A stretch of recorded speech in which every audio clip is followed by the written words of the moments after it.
What is up, man? Man, I can't even start the stream, man. What is happening, man? What is up? Dema's Red here, and we are hereby starting the first show match. The first game of the show match. There we go. MbL versus TaToH exclusively on my channel, guys. Exclusively on my channel. You know what it is. It's going to be with MbL versus TaToH, two of the strongest players of Age of Empires. Two of the very strongest players that you are going to see on the NAC as well in next February, and I'm going to be there as well. I hope you are going to be there as well. This is going to be a tough time, a beautiful time to watch a lot of good games, but now it's all about the show match here, and we are about to start with Arabia as game number 1, and the score is, of course, logically, man, how dare you even ask? Oh my god, man, what is happening, man? Stark with 1 viewer, man. Thanks so much, Habibi. It's going to be Turks against Saracen, man. Man, I've actually thought about this one. This is probably one of the worst matchups of Arabia in the first thought, man. This is sick, man. This is sick. This is perfect. We're gonna see some weird type of stuff, man. Two of the lower tier civilizations on 1v1 Arabia. So let's just start with this one. We got MbL on the right hand side with the Turks, purple color, and his map, man. What about this map? Well. First of all, let me just see about the rematch stuff, you know? If something is bugged or something, doesn't look too bugged, does it? Well, it doesn't. So in case you spot something, you let me know. You let me know, man. Oh my god, man. I just look at my chat for a second. I just see what Stark writes there. I just want to look away, man. I just want to look away. Killer shit. I need to restart my chat because it's bugged even, man. What are you doing, guys? What are you doing? Alright, so let's just start with this one. Alright. Did I even start? I start, right? So what is up? The map of MbL, man. So the wood line is just awkward, right? It's a nightmare. It's a nightmare for many reasons. Look at the spawn over here. Look at the space that he has for his lumber camp. Look at the hill that he is on, and look at the gold even next to it. Also a bad sign for the gold itself. And that said, to the front, he also has more resources. This is the stone that he has, not the best position. It's one of the worst positions, as well as for the berries. Therefore, looking bad, man. Looking bad indeed. I gotta say, can't deny this one. And therefore, I guess MbL, in my opinion, quite a bad map. He will be able to wall it if he really wanted to. Definitely wallable, though, if you think of it. But it's not going to be the most beautiful map, that's for sure. And also, the golds is, in my opinion, quite critical here. It could be harassed by TaToH. Thankfully for MbL, though, this is considered as the side of the map, not the front of his map, the base that he has, as TaToH is to the left-hand side. Alright, so what about it, man? TaToH on the left-hand side, and he has the Saracens, also a top-tier Arabia civilizations. Joke's on me. What about it? Well, the wood line is a little bit better, definitely better, as he has way more space for it. And that said, the gold, well, the first gold to the side over here, not the best one, as it's fully exposed. The gold to the back, well, I wanted to say, well, it looks fine, but now it's also terrible, man. Attached to this little shitty wood line over here. Doesn't look too good, does it? Stone to the side as well on the hill. Second stone as well. I think, guys, these are quite bad mediocre maps. I like this map a tiny bit better than MbL's map, I gotta say, even though I think Stark would like MbL's map a tiny bit more, because it's quite obvious how you can wall it. Well, let's see. So for all of the people that are following me, thanks so much already, man. This is so insane, man. So insane. Let's reach the 2K followers tonight, man. I had a dream today that we are about to reach 2K. I mean 3K. There we go. All right, so let's make it happen, man. Let's make it happen, man. Let's go. Sellout move. All right, so I just need to be more focused here because I'm kinda excited, as you can probably tell if you're one of my long-time viewers. But something worth pointing out at this very moment is that MbL is clicking up here at this very momento. And what does it do? Well, he goes for a secondary wood line. There's no sign of gold being gathered. And therefore, I'd say that MbL is certainly going to go for the scout rush. On the left-hand side, TaToH here, he had his 10 gold from the gold mine over here. And he wants to drush it. Well, drush into what, you might ask yourself? Definitely not going to fast castle. It wouldn't be too much of a bossy thing. How does it want to protect this one? And what kind of advantage does he have?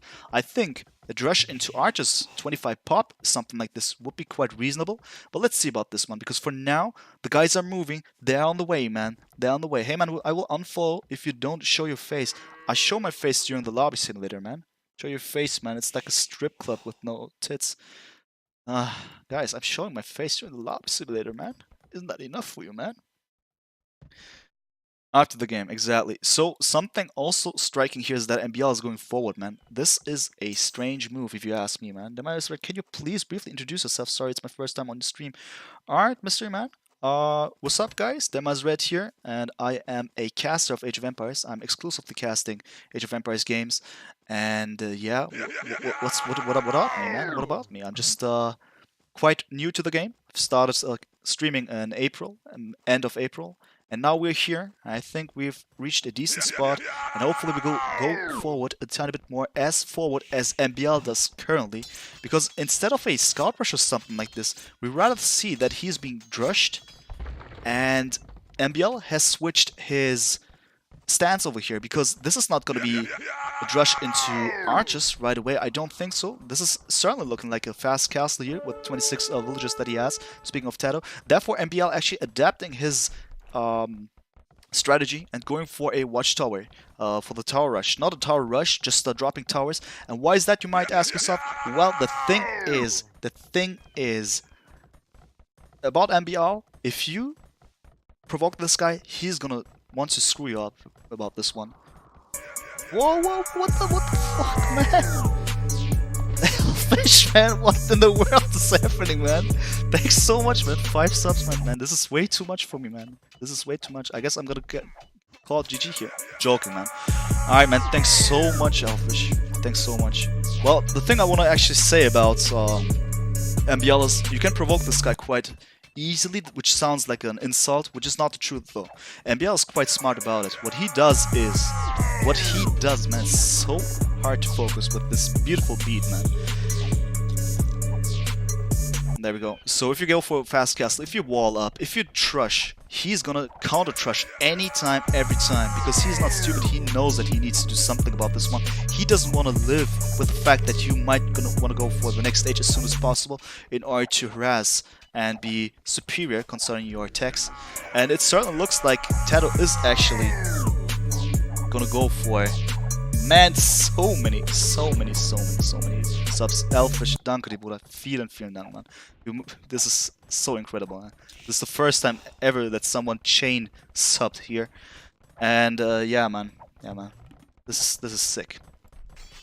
Alright, so you might ask yourself, what about the militia of TaToH? Well, they're not doing too much, right? They're just doing that thing, trying to harass, but not too much. They just created a tiny bit of idle time over here and there.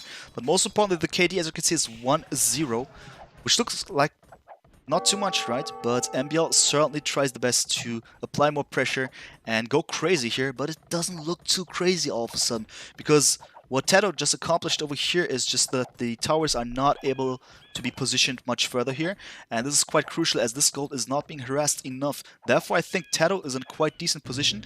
Of course, not going to be able, he's going to be able to click up very soon.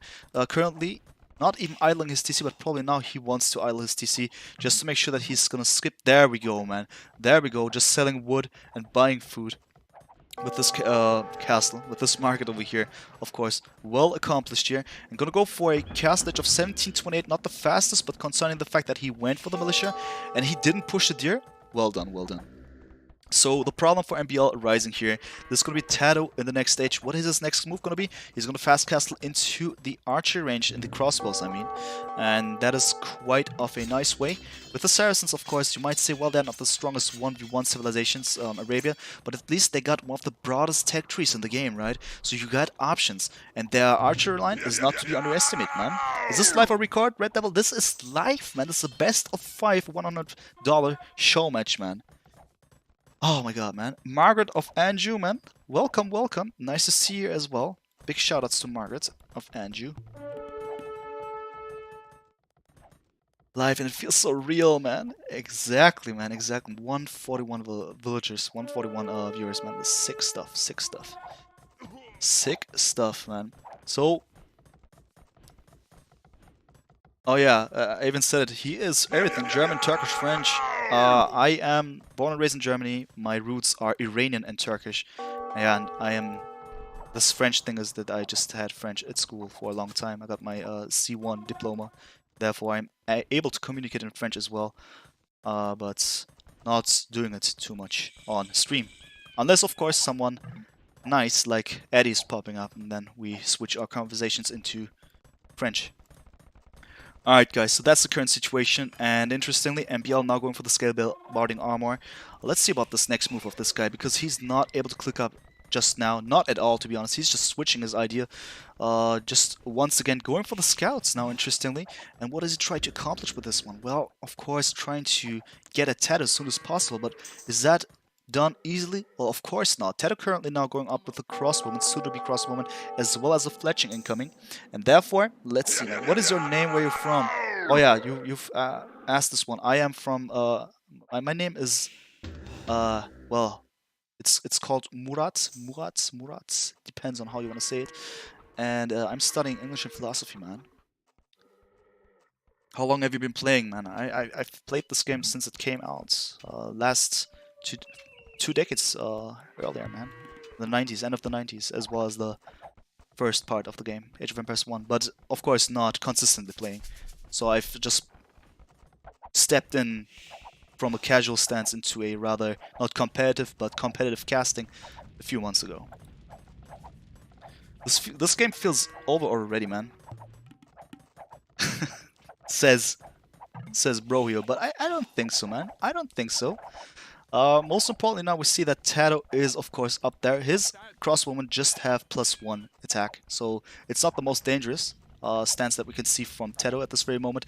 Doesn't have enough resources to go for the botkin arrow. Concerning the food economy, it doesn't look too nice. As you can see, the amount of farms that he has, not too nice. But he's gonna go up with the castle here, just to make sure that the front of his base is being protected. But MbL with the interesting moves, man. Now going inside of the space with the scouts, getting bloodlines as well. He has +1 defense already, and now attempting to go for a couple of kills. This can be successful, man. This can be successful because we can see no sign of critical defensive measures here, but nice quick ball, you might say, but not gonna happen, man. MbL inside of the base and able to get a couple of villagers here. Let's see how successful this is gonna be. He has taken down one villager at least, which is something, but it's not the end of the world. See, TaToH is going for the fantasy play, man. Interesting, but let's see if this is really gonna be like that. But means something like wish desired in Turkish, exactly, man. My mother has given me the name, the Turkish name, but I'm only half Turkish. And guys, thanks for the follows, man. Iron Chef, what's up, man? Also, thanks for everything, guys. Elfish, man, insane, man, insane. Thanks so much for the sub chain. Really appreciate the love, man. Alright guys, so that said, it is just started, man. It is just started. This is the first game. It looks quite messy, doesn't it? A lot of things happening here, but now I feel that we got a little bit of a stable situation concerning MbL space, who has actually made quite well with his scout attack. That is of course making sure that the focus of TaToH is rather over here instead of over there, which has bought MbL a lot of time, that is for sure.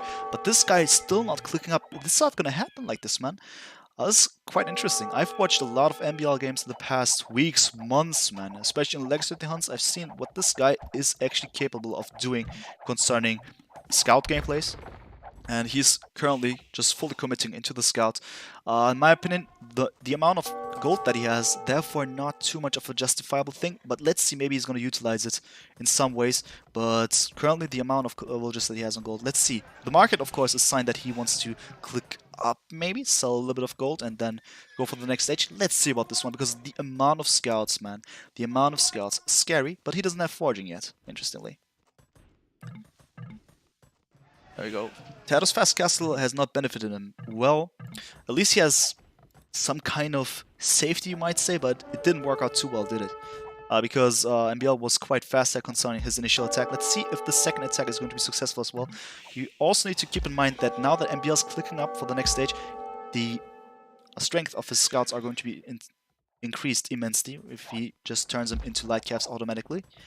And that said, of course, in my opinion, the game is not over yet, but it looks messy indeed, due to the fact that this game, the matchup with the Turks and Saracen, is messy to begin with, and then the maps are also not the most beautiful, therefore quite a chaotic beginning. And just be assured, guys, the third game is going to be Arabia as well, and we're going to have switch civilizations. You know what that means? You know what that means? We're going to see Turks versus Saracens once again, but this time the roles are going to be switched. So just for your information. Alright, guys. 2 Mameluke kills off these scouts, bro, he says. Well, let's see about this. I mean, I know what you mean with this one, but let's see, because at the moment it looks quite interesting for sure. We can't deny about this one. Forging now incoming for MbL, as well as the Castle Age, as I've pointed out. And now I'm really curious, because he still has a lot of villagers on gold, question mark. What this is gonna be? Well, definitely not scouts only, not light cabs only. Probably knights, or yeah, probably knights would be a choice to go for, but the Mamluks, of course, nothing to be underestimated. Currently, 3 TCs for TaToH for a longer time. Not for too much of a long time, but he has 56 villagers in comparison to the 48 of MbL. MbL, of course, with 1 TC as he is still in feudal age, but this might change. It is, of course, quite of a good advice for MbL if he steps up his economy as soon as possible, but this is not his current plan.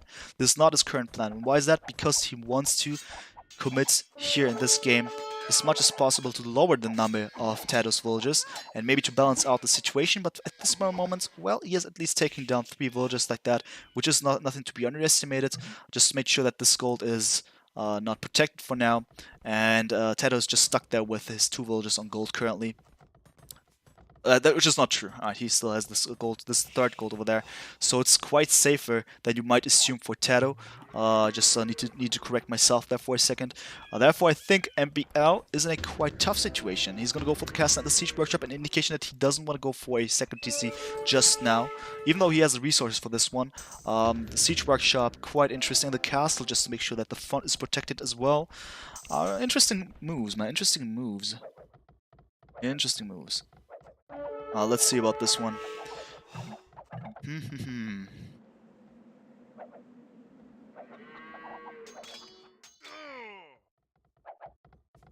Alright, alright. Interesting. But nothing too spectacular at this very moment. It's just both pairs now just chilling, so to speak, just to make sure that they can commit into their own plans as much as possible. Currently TaToH with 4 TCs now, just to make sure that his first gold is even protected like that.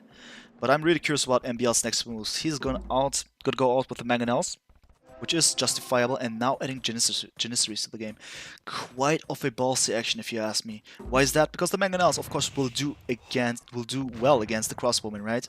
But the problem about this one is that the crossbowmen will do well against the Janissaries. Just saying. The Janissaries currently just profiting from the fact that they have 1 more range, but they're quite vulnerable when they get hit by the Janissaries. And just let me double check something. Wow, TaToH? No, he has the university just now. Alright. He has the university, which is good. And this will, of course, improve the accuracy of his crossbowman once he has ballistics. I don't think... He just pulled it now, didn't he? I'm not even sure. You might gonna correct me on this one. Let's see. Jenny's kill expos. What is this? Scarface Frostbow, man. Well, Jenny's kill crossbows, yeah, but if the numbers of Jenny's is just like this and the crossbows just approach like that, I tell you what, man. I tell you what. It's just that the Janissaries will not be able to do too much about it. But unless MbL is not successful, or is successful with his mangonels, TaToH still has chances, man. Let's see. I like how MbL is building up the pressure like this. It is to be expected that he doesn't go crazy about his economy, currently just with 2 TCs. He's gonna be able to maintain 2 TCs and just Janissary production like this. Just the 1 castle that he drops, that he produces them from. And therefore, with the amount of farms that he has, 2 TCs like that, just barely possible. That's good. Multiple mods, never paid for emotes, man. Yes, sir. Welcome to 2018 Demise Red, man. Welcome. Alright, man. Alright. Okay, let's see. I'm really curious, man.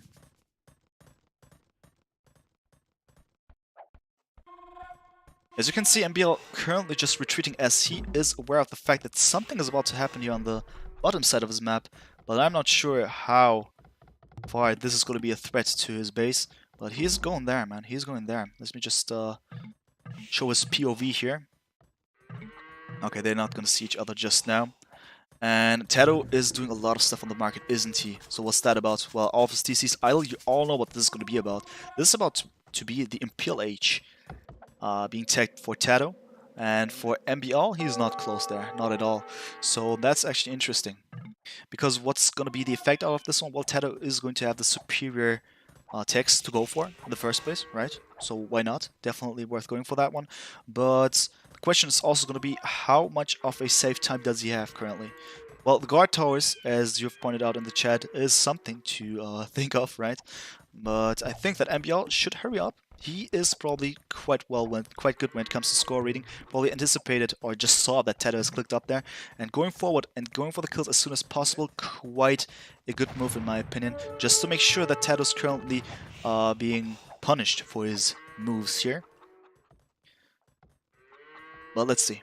The villager difference 74 to 90, so TaToH is currently just having the better economy, roughly speaking, but the woodlines are not doing too well here. If you see, this one just looks a bit of a messy thing, due to the fact that both of these maps are not as good for each player, I mean. Alright. Let's see. Wheelbarrow incoming for TaToH, man. 35th minute. MbL now managing to click up as well. Alright. Sounds good, looking good. I'm really curious because the game is not close to being over at this rate if it continues like that, because it's quite slow if you ask me. It was quite messy in the beginning, but now slow, and I don't know, it's just I'm really curious about the next moves. As you can see, TaToH with a lot of stone income here, attempting to go for another castle. Maybe he just wants to drop a castle, which is not that much of a possible thing. Not many opportunities, good positions to go for safely. Just some sneaky options that he has, which would take way too much villager dedication. And that said, of course, more castles just for the safety would be something to consider. And TaToH now going for Arbalest and Bracer, chemistry soon to be incoming as well, just to make sure that he has the stronger archer line, making sure that he can take on the fight against MbL. But MbL at the same time going for the next stage as well. And what is he about to do? Well, good question, man, good question. Stepping up his Siege Workshop game is quite essential in my opinion, just to make sure that he has enough siege units to take on the fights against these soon-to-be Arbalists. And therefore also Botkin arrow incoming, which is interesting. Just for this castle? Question mark? Let's see. Alright, the Scorpions are doing a good job here, hopefully, for him. Spam cannons and micro until eco support better army, Star says. Well, let us see about this one, man. Let us see about this one. Huh. You hear the sound, by the way. It is one of the players, and that is, of course, MbL going for the relics. Nothing to be underestimated. It's going to be an advantage for him if he has the superior gold income, especially in the late game. But the late game, the very late game of the Turks, of course, known to be quite bad as they lack of the trash units. So going for the gold makes sense a lot, just to make sure that he has more income and more supplements when it comes for the production of his units, gold units. Well, let's see. Artillery even incoming now, and bombard towers. Guys, it's about to happen. Chain bonding armor just to make sure that his hussars are even stronger now. And what about the villager count? Well, not too much of a radical difference here. 102 to 88. I would have imagined that he could have been way more than that, but it's not like this. It is just MbL slowly, steadily trying to catch up, or at least being on the same kind of difference between the villager counts here. And let's see, guys. Let's see. The BBT is incoming. You all know about this one. But so are the bombard cannons. Let's see about this. And also, it is TaToH going forward with a set of trebuchets just to make sure that he can take on the fight against the castle, sparking the trap war, so to speak. But MbL wants to take on the fight with his bombard cannons. The Turks' bombard cannons, of course, infamous for their range, and therefore the rather dynamic opposition concerning the incoming trebuchets. Demonstrate, you are Turk, both playing Turk and Saracens. Coincidence? I am half Turk, yeah, so... What about the Saracens? How far does the aspect of Saracens play into my ethnicity or my roots, right? I don't know, man, I don't know. But what is about to happen is, of course, that these Arbals attempting to do something, but not gonna happen today, man, not gonna happen today, because the bombard tower of MbL positioned quite well here, just to make sure that he's not being attacked from the flank. Well chosen in my opinion, so that's something to keep the situation more stable. And as you can see, MbL actually is quite successful concerning pushing back TaToH here, so looks good, man, looks good. Looking good.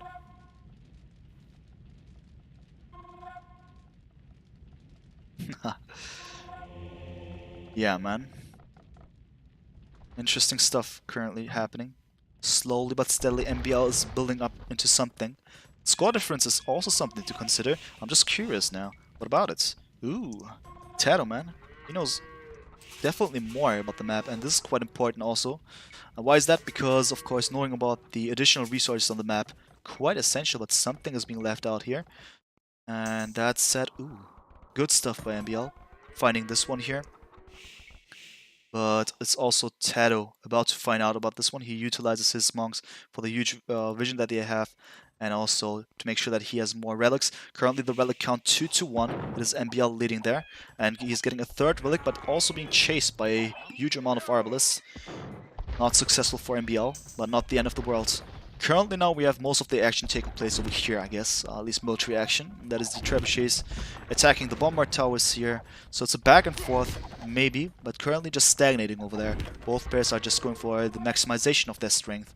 We see a considerable amount of bombard cannons, so it's not gonna stop here, man. It's not gonna stop here. Bombard towers, forevers, and hussars. Well, Hussar is definitely going to be a nice option for MbL with the Turks.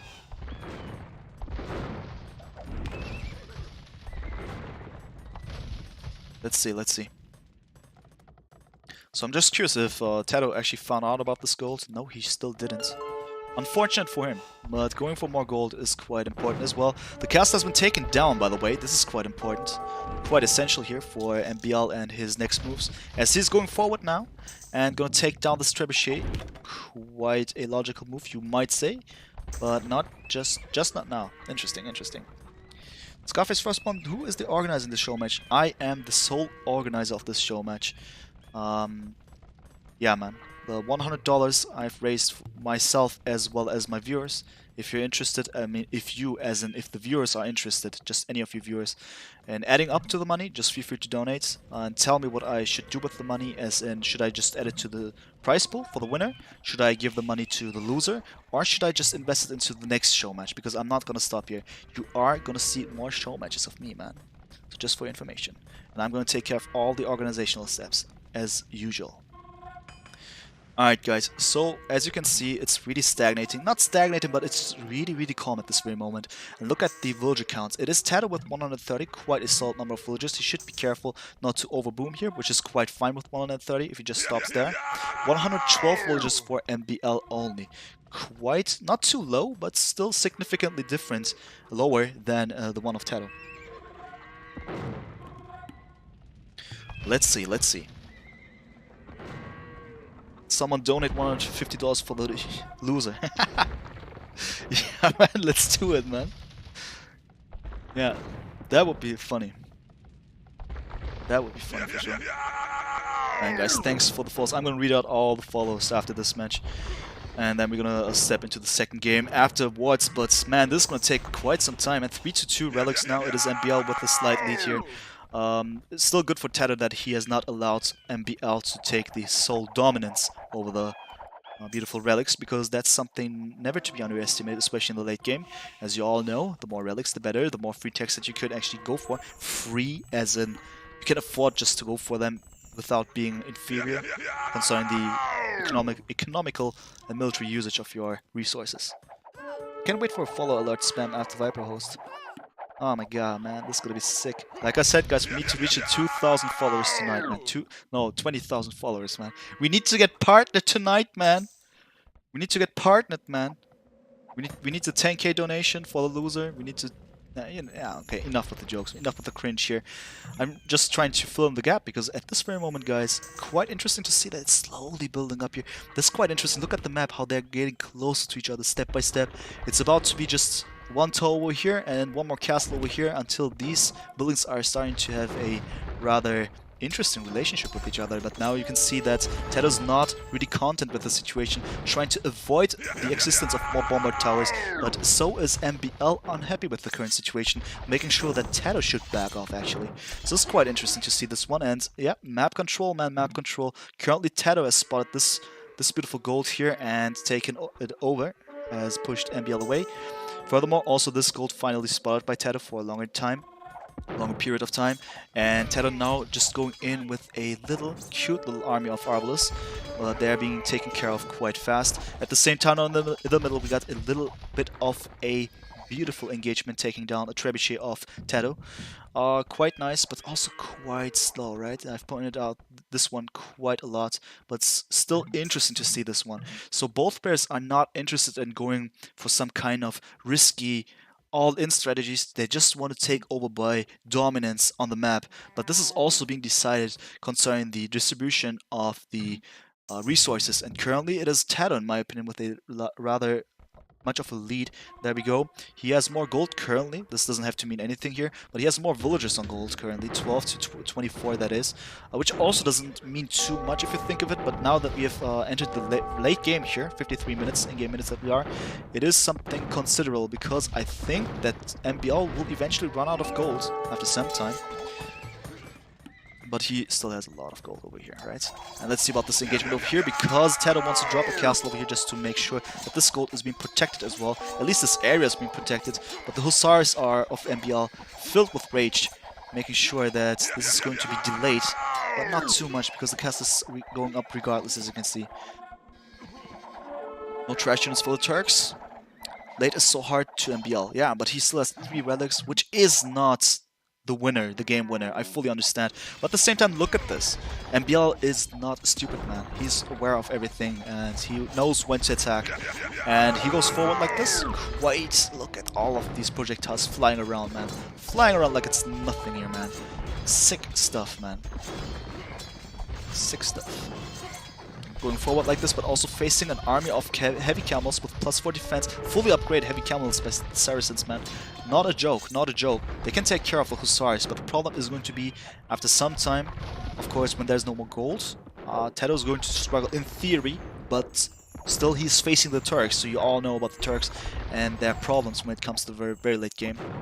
Therefore, what MbL currently needs to do is just preserve, and this is what he did for the majority of the time, right? Just make sure it's slowly approaching, not gonna go for the risky moves, not gonna lose the essential part of his army, which are these bombard cannons, but at the same time now, TaToH approaching here to make sure that MbL is being scared off, at least a tiny bit there. Let's see, let's see. Are those camels 150 HP? No, 170 HP, isn't it? There we go, 170 HP. I'm guys actually gonna win this. What the fuck dodger this is? Well, let's see. Let's see, guys, let's see. I'll have to say. Insane stuff, but indeed MbL is going forward here. But is it going to be the game winner? Let's see, because like I've said, TaToH with the dominance concerning the map and the resources, the access to the resources that he has. Let's see about the next moves though, because this is not just it. TaToH still has a huge army here, consisting of Caprams mostly, and especially heavy camels. And no more, or at least not many of these Arbals that we see currently. Interesting. Let me just see if he's really just seized the production of the archers, archery line. Interestingly, he did. So indeed, we see the heavy camels, tiny bit of them. Interesting stuff. Oops, that was the wrong button. And the resources are being utilized by both of the players. It is TaToH with 82, there we go, pop currently, trying to maximize the population that he has. Let's see. Currently just no one with a full max population. That's just my point. Let's see about the siege rams, man, how well they will do, because they will be quite essential to take down the bombard towers and castles. And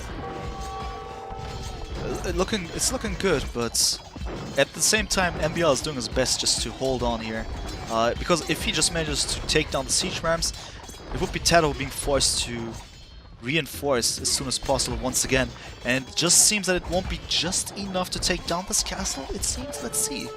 Because now it's just really 3 more siege rams to go for, and these Arbalists and camels of course not able to take down the castle by themselves.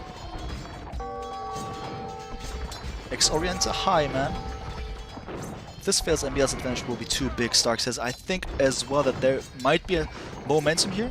The military count currently quite equal, 30 to 37, but the composition of the military, of course, significantly different. Let's see if this is going to be really a window of opportunity for MbL to strike back here, which could definitely be. TaToH should have amassed more rams. Well, should have. but for us observers, it's always easier said than done. And it is GG indeed. MbL has won the first game of the best of 5 series. Nicely done. Really strategic game. Really slowly but steadily approaching like that. Wow, guys. Wow. I'm amazed. So that was a nice first game. So if the mod in charge would update the score for the chat, and then I'll also update the score here on screen. So it is the score on the left, of course, for MbL turning into 1, right? Just double checking. There we go. All right, guys. Hi there, what's up? Alright, so that was a beautiful first game. I really liked it. And now, the interesting thing about this one, just look there, guys. So what's the next move here? Game 2 is going to be Game 1's loser's choice. Therefore, next game is going to be, wow, they just started the game. Let me just say it's Team Islands. Random Sifs. Oh yeah, there we go.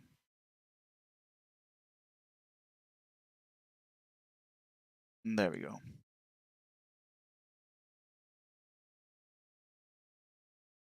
Alright.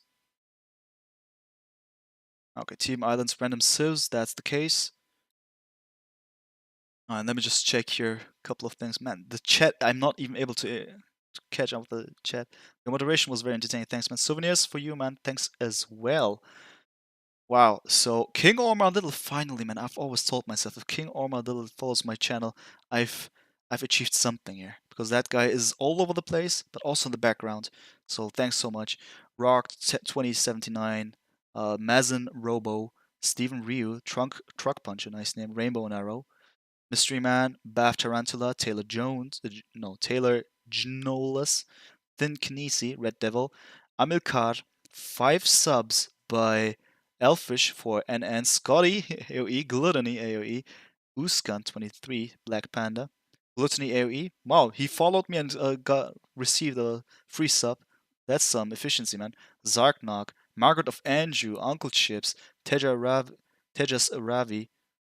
Thanks for the follows, guys. Thanks for the follows. Really appreciate it, man. Nice stuff, nice stuff. Alright, guys, so the next game is going to be Team Islands Random Sieves. Game is starting just now, so stay tuned, man, for more. The quality is too high for my shitty PC, keeps freezing, man. Homo erectus, man. What's up, man? I'm gonna find a solution, but unfortunately it won't be happening today, man. So sorry. So what is up, guys? It's the second game. It's going to be MbL versus TaToH, of course. Who else? Who else? And it is Team Islands as the home map of TaToH, who has just lost the first game. And we are going to see Japanese versus Vikings. Man, this doesn't look like a random game if you ask me. But, wow. Wow.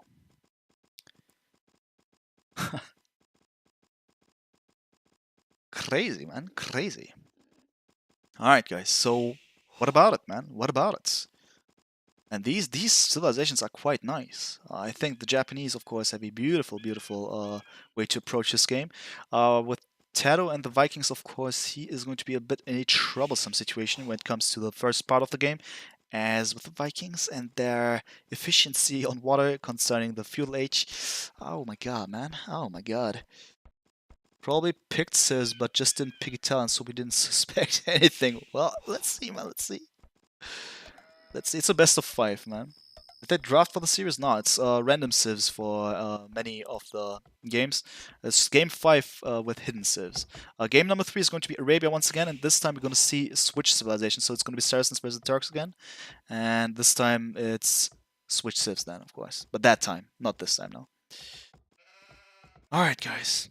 Fire ships do 3 damage or 1? They do 1 damage against the fishing ships. They did 3, as far as I can tell. Or did 4? 3?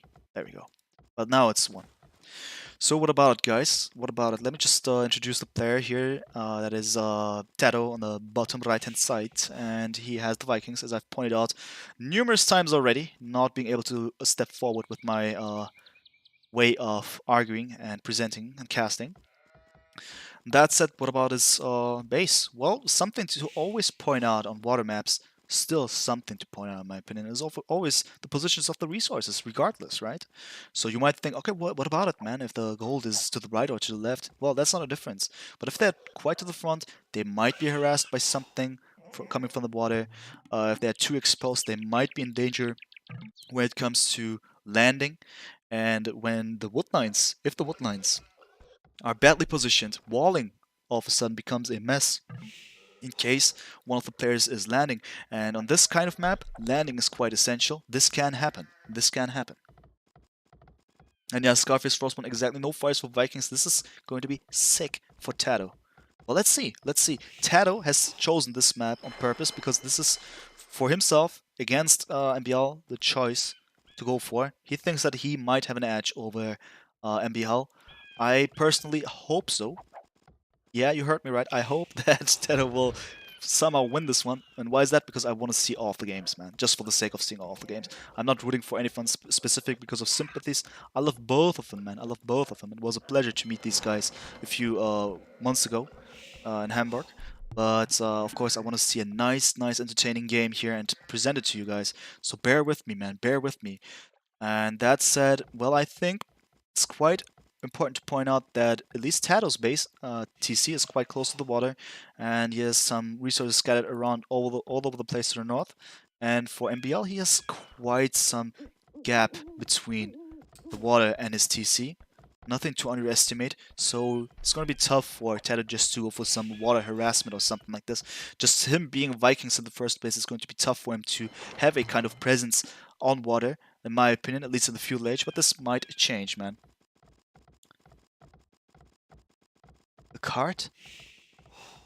Just check TaToH's base, we see a cart. Yeah, this here? This. There we go. This is a best of 5, man. This is a best of 5. Lumber cart, man. It was great meeting you too, man. You coming to NAC2? Yes, of course, I am going to be on NAC2 as well, and I hope Scarface we're going to meet each other again and have another drink again, man. This time it's going to be on me. Alright?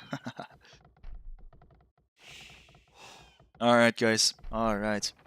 So that said, of course, water gameplay, you all know about it. It's just this type of beginning in which we can see that people do not go for the berries, of course. Something you should not do on water, ideally. And once that's accomplished in your beautiful build order, going for the water as soon as possible is, of course, one of the premises of water gameplay, and that will, of course, ensure you good food income, a good economy, of course. Currently, the fishing boat count equal. It's 4-4. And it is TaToH clicking up significantly earlier. That's quite interesting. I'm just curious about his moves. Does he want to go for a second dock? Yes, he is. And what does he want to do? Well, maybe stepping up the game with his, not fire galleys, but the galleys themselves. And by clicking up earlier, he could maybe have the advantage concerning the numbers, right? But let's see, because this is going to require a lot of micro regardless on water, and this can be tough, but once accomplished, of course, TaToH probably could have an advantage, and therefore maybe be in a rather favorable position, but that's just some theory. Currently, MbL with more fishing boats, now that I've finished my sentence over there. Let's see about the next moves. MbL playing 3D chess and going FC himself. Yeah, this time maybe as a payback, so to speak, could be possible. Definitely, it's going to be possible for him to do so. Let's see.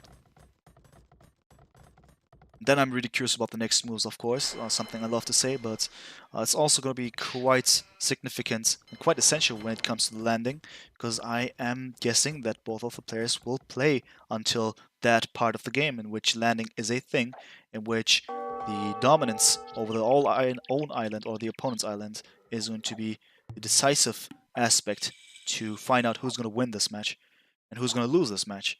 Alright, as you can see now, we see the fire. Why do I keep saying fire galleys? This is the galleys, man.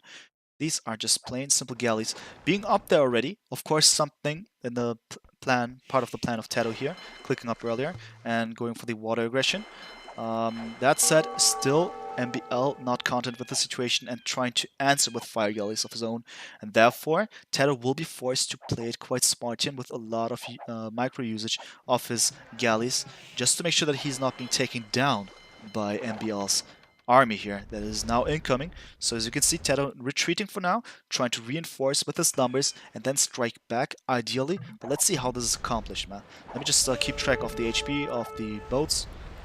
And yeah, but this number, of course, quite easily accomplished by TaToH just to make sure that these fire galleys are being taken down. The number is currently not enough, but at the same time, MbL, as you can see, going for the next stage, the castle age, that is, of course, and therefore, we're gonna see something more than just galleys from MbL. I strongly assume Japanese, of course, also nice civilizations when it comes to the game itself.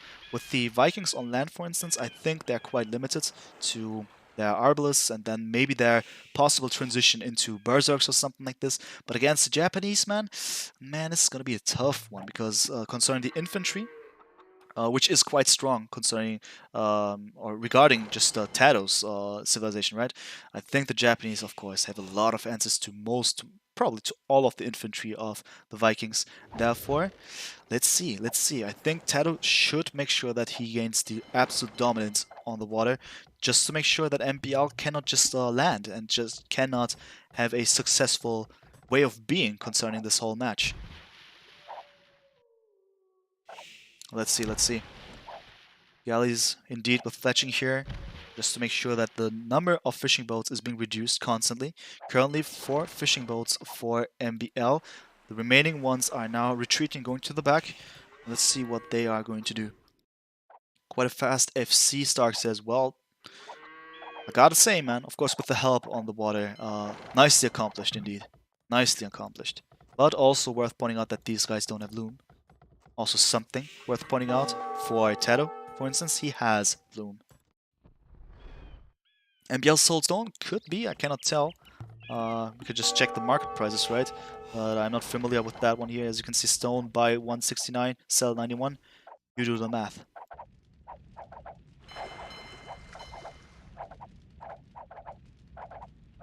TaToH needs cannon galleon. Well. Well, let's wait. Let's wait. Alright, he didn't Homos Erectus says. That's good, that's good. Water control versus faster castle time. Well, that's a question. That's a question. Probably Stark is going to be able to elaborate on this one, which is quite...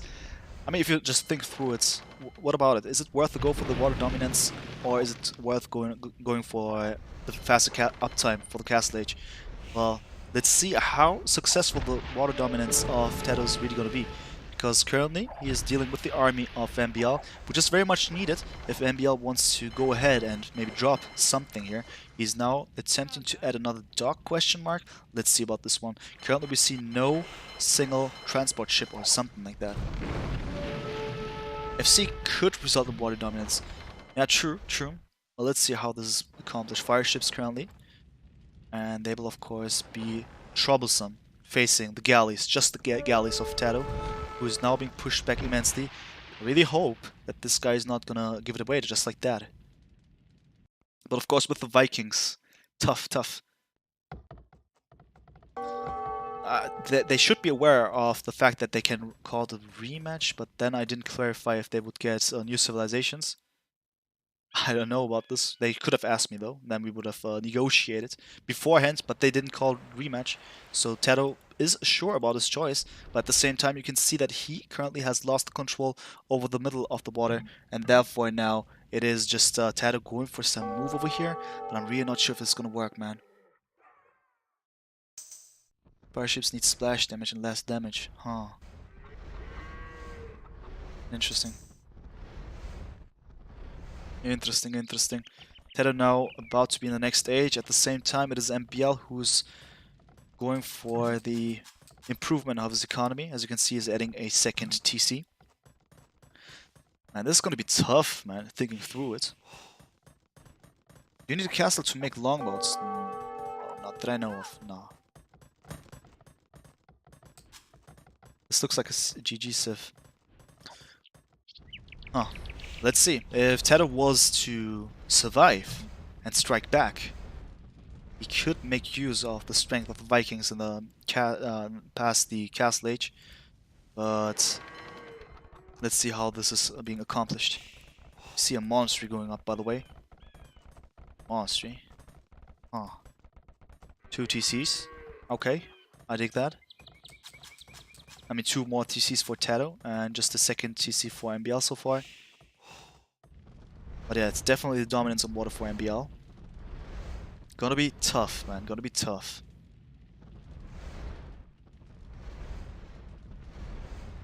TaToH's Galley is still doing work at MbL space. Well, doesn't look like it. Doesn't look like it. It is currently MbL certainly with the dominance, as he has the fishing boats primarily, and TaToH has none. Look at these boats here, just doing their thing, ignoring what is happening, because there's not much to bother with.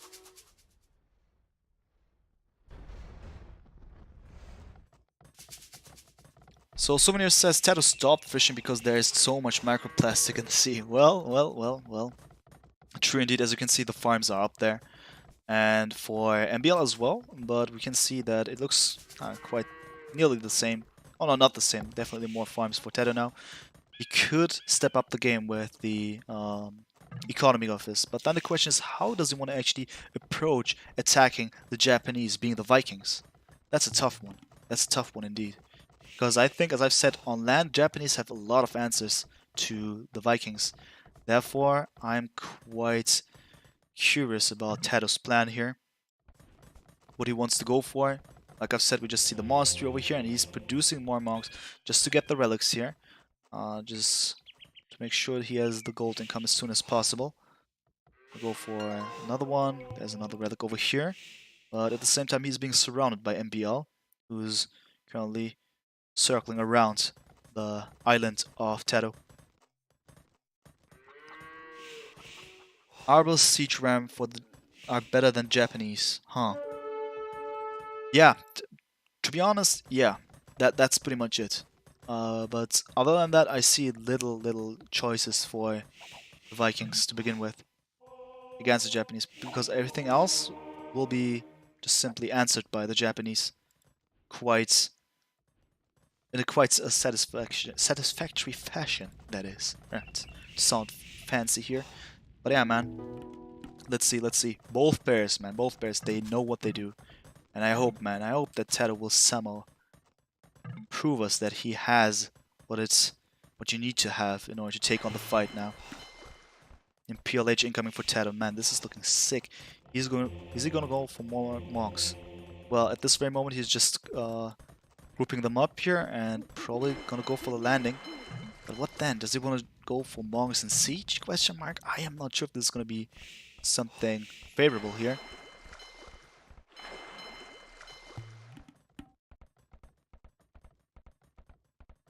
Let's see.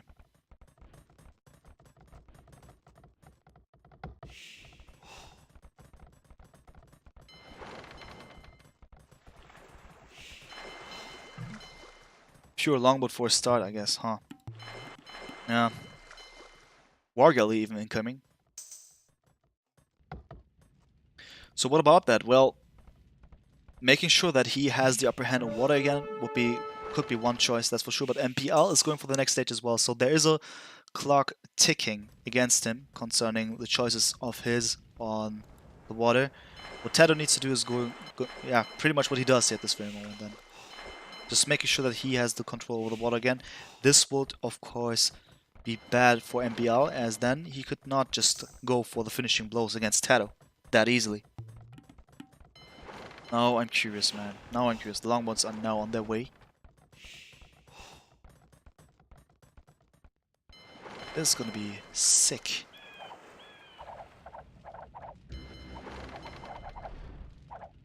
Man, I'm really excited about this one. I really hope that TaToH is gonna make it, man. Come on, man. Show us something.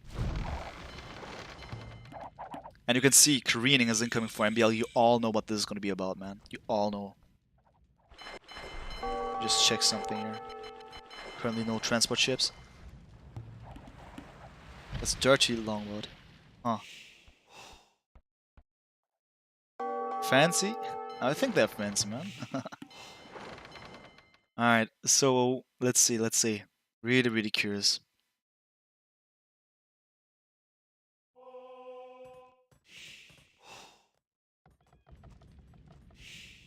Hmm.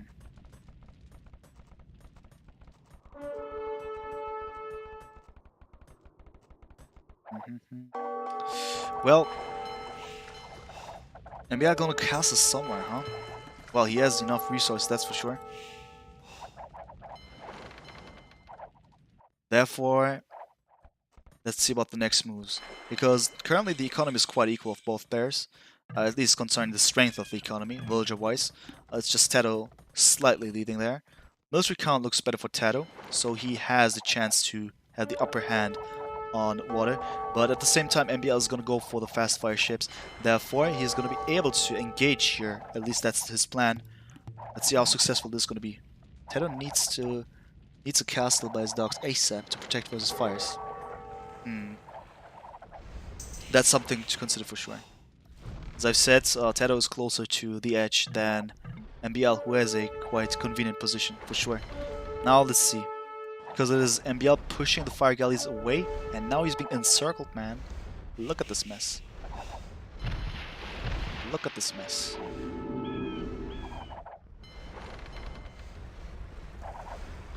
Oh my god, man.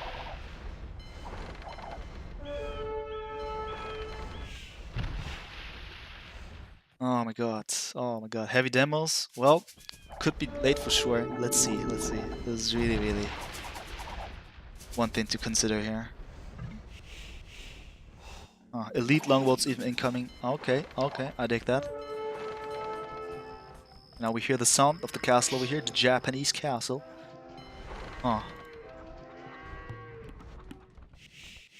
No, I mean, TaToH's definitely being pushed back like that. And you can see what's happening here to the front, man. So what about the castle that TaToH needs ASAP? Well, what about it? Good question, good question. So many docks that he has, but at the same time, so much of military presence by MbL, which is going to be quite tough to deal with. And this just is so much of micro needed just to take down 3 or 4 fast fire ships like that. And then he needs to face this one over here. Man, tough, tough. Best of 5? Yeah, it's a best of 5. It's the second game. Third game is going to be Arabia switches from game number 1.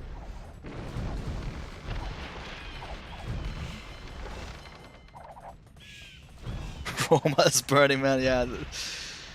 I think Nero at this very moment being a thing here, but also nice demo shots here. Come on, man. Alright. Alright, looking good all of a sudden. TaToH with some affirmative action here. I like this, for sure. Demo's certainly going to be a thing to go for. As you can see how effective they've just been for a second there. And all of a sudden it's TaToH leading with a military count. And this is going to be tough, man. Gonna be tough.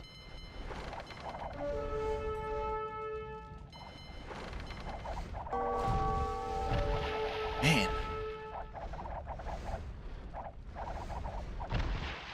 I mean, I'm just quite quiet here, right? Because I'm just trying to estimate the situation, because it's quite a back and forth here. But all in all, it's TaToH actually being quite efficient here.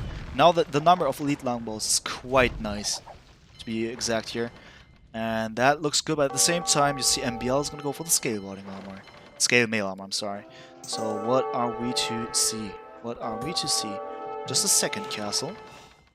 But also some landing taking place over here with the castle that he built.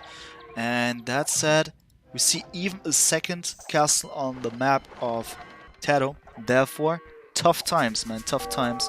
So counter castle going up, but this is going to be tough for TaToH, of course, because he needs to deal with an incoming flood of samurai now. At least ideally speaking from 2 castles. Not the most dangerous thing concerning the rate of reinforcements for the samurais, but still, TaToH forced to do something. Cannon guardians all in the making. Careening there as well, and yes, of course, careening is for the sake of the defense of the boats. Not what I've said before. Alright, alright.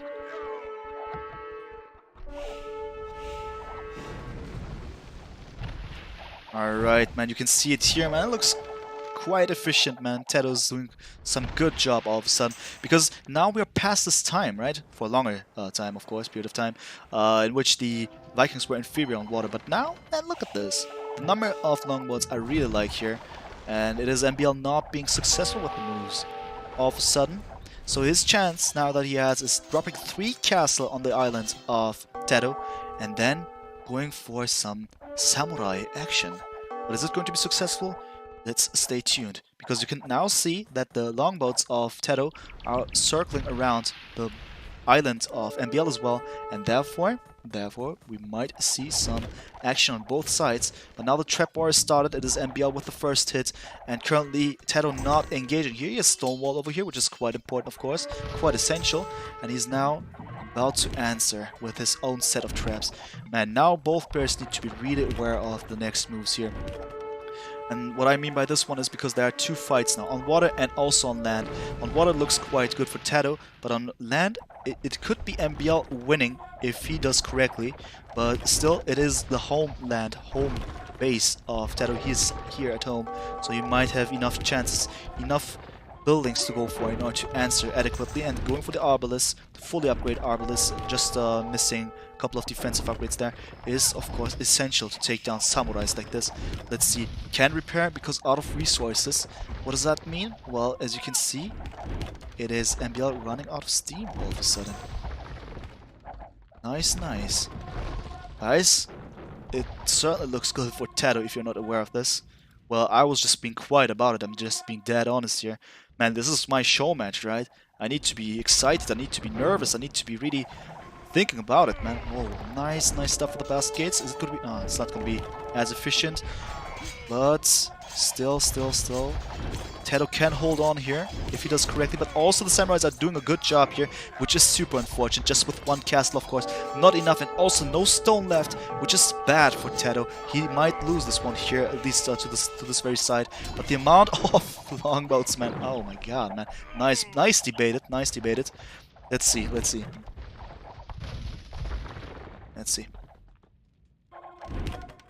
Can Galleons taking out the castles? TaToH, okay. Well, let's see about this one. I want to see more of TaToH, that's for sure. Currently still dominating concerning the amount of military that he has. But let's see, because we see more docks in the making once again. So MbL didn't resign here concerning the water. Just curious, man. Just curious. Now the cannon guns are approaching. And TaToH, man.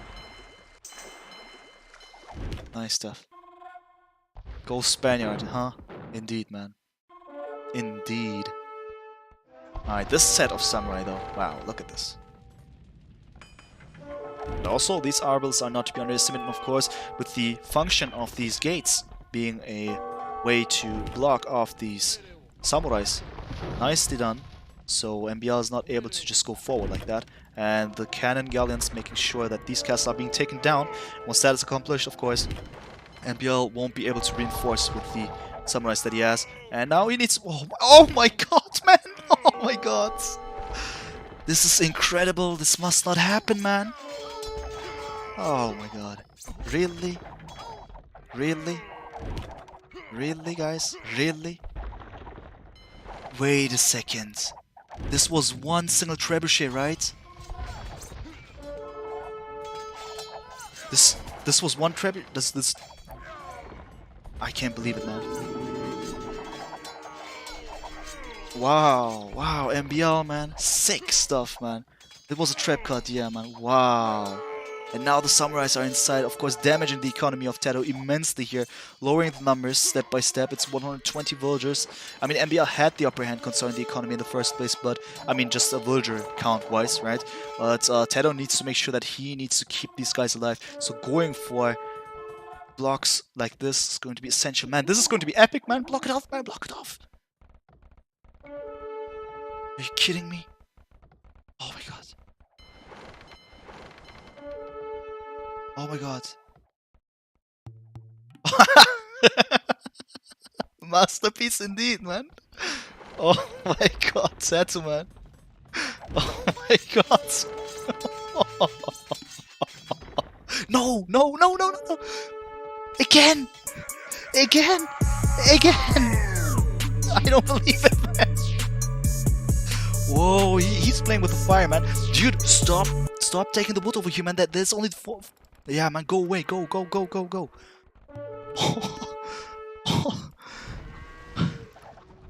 Thanks so much for the subscription, man. I'm so sorry, man. Tex Nolazar, thanks for the subscription. I really appreciate it, man. Sick stuff.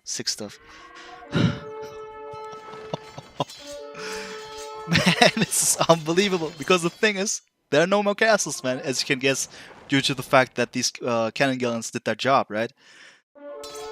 Still, a set of samurai doing a lot of havoc, he causing a lot of havoc. But not for too long, man. Not for too long. Not for too long. Not for too long.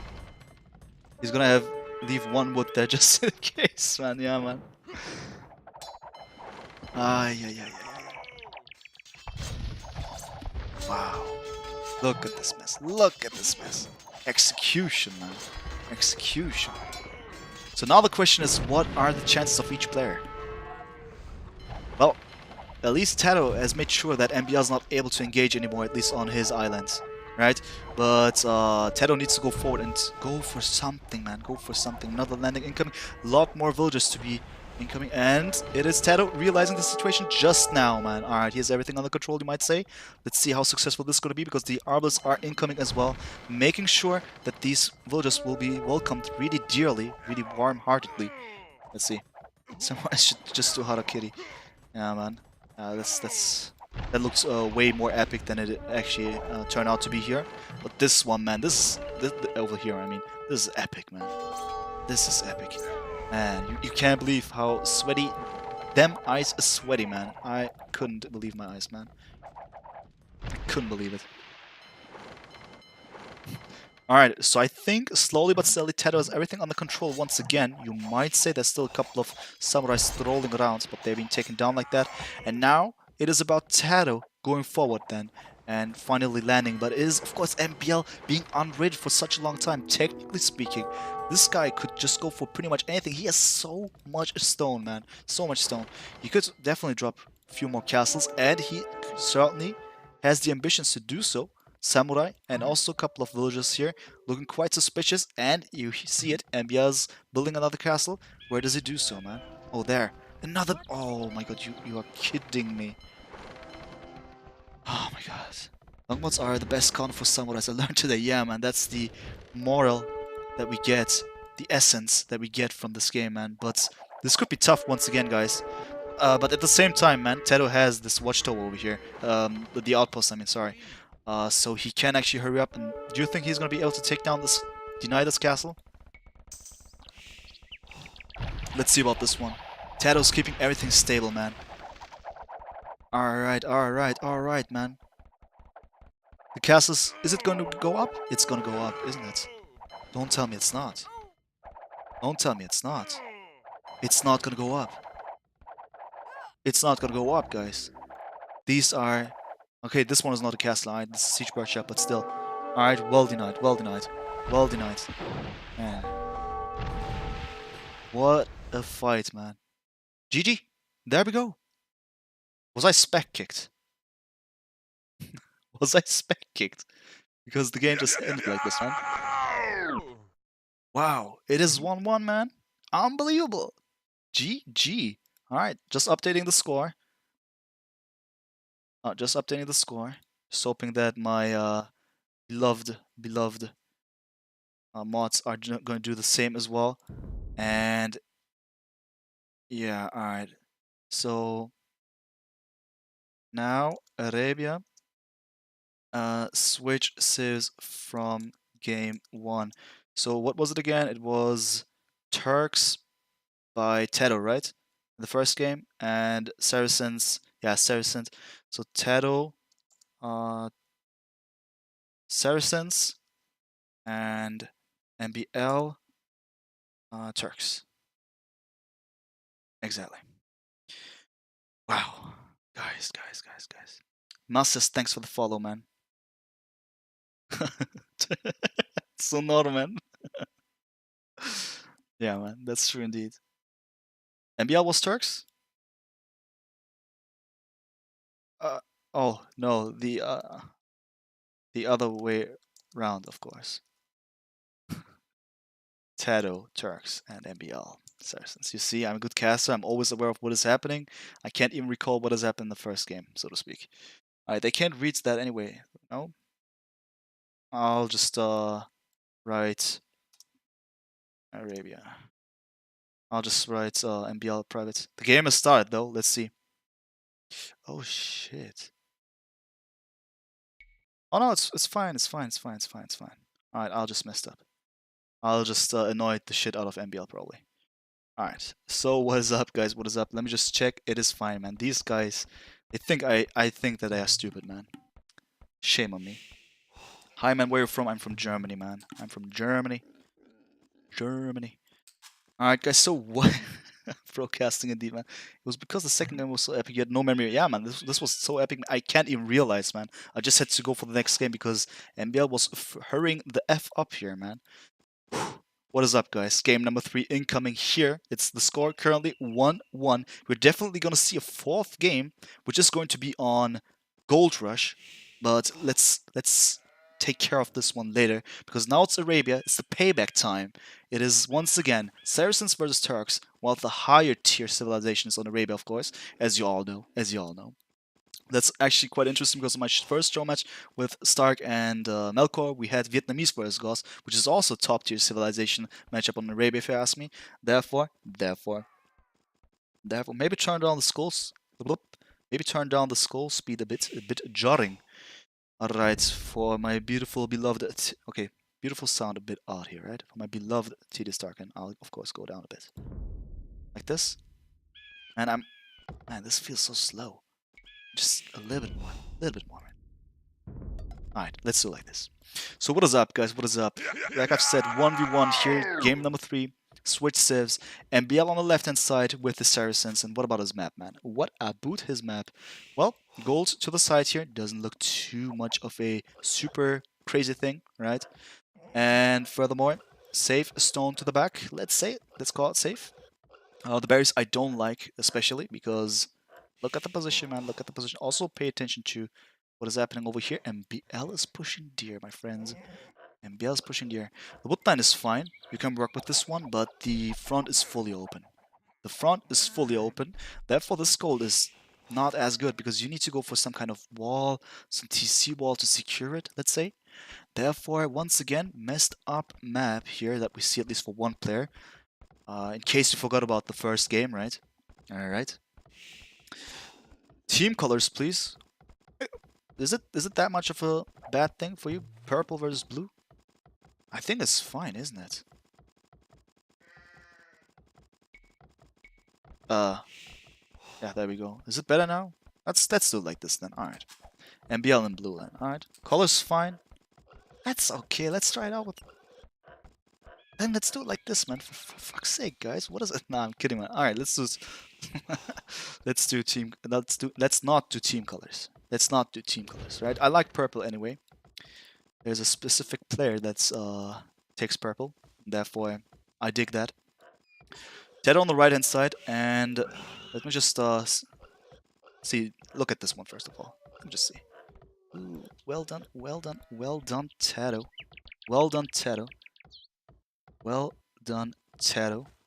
So not just keeping us cool. I like this one. I like this one a lot. And we'll just made sure that a little bit of idle time is being created. Even though this sport is quite dangerous, man. You all know about MbL, right? So this time, man. Now that this many people are watching, right? I can tell you something.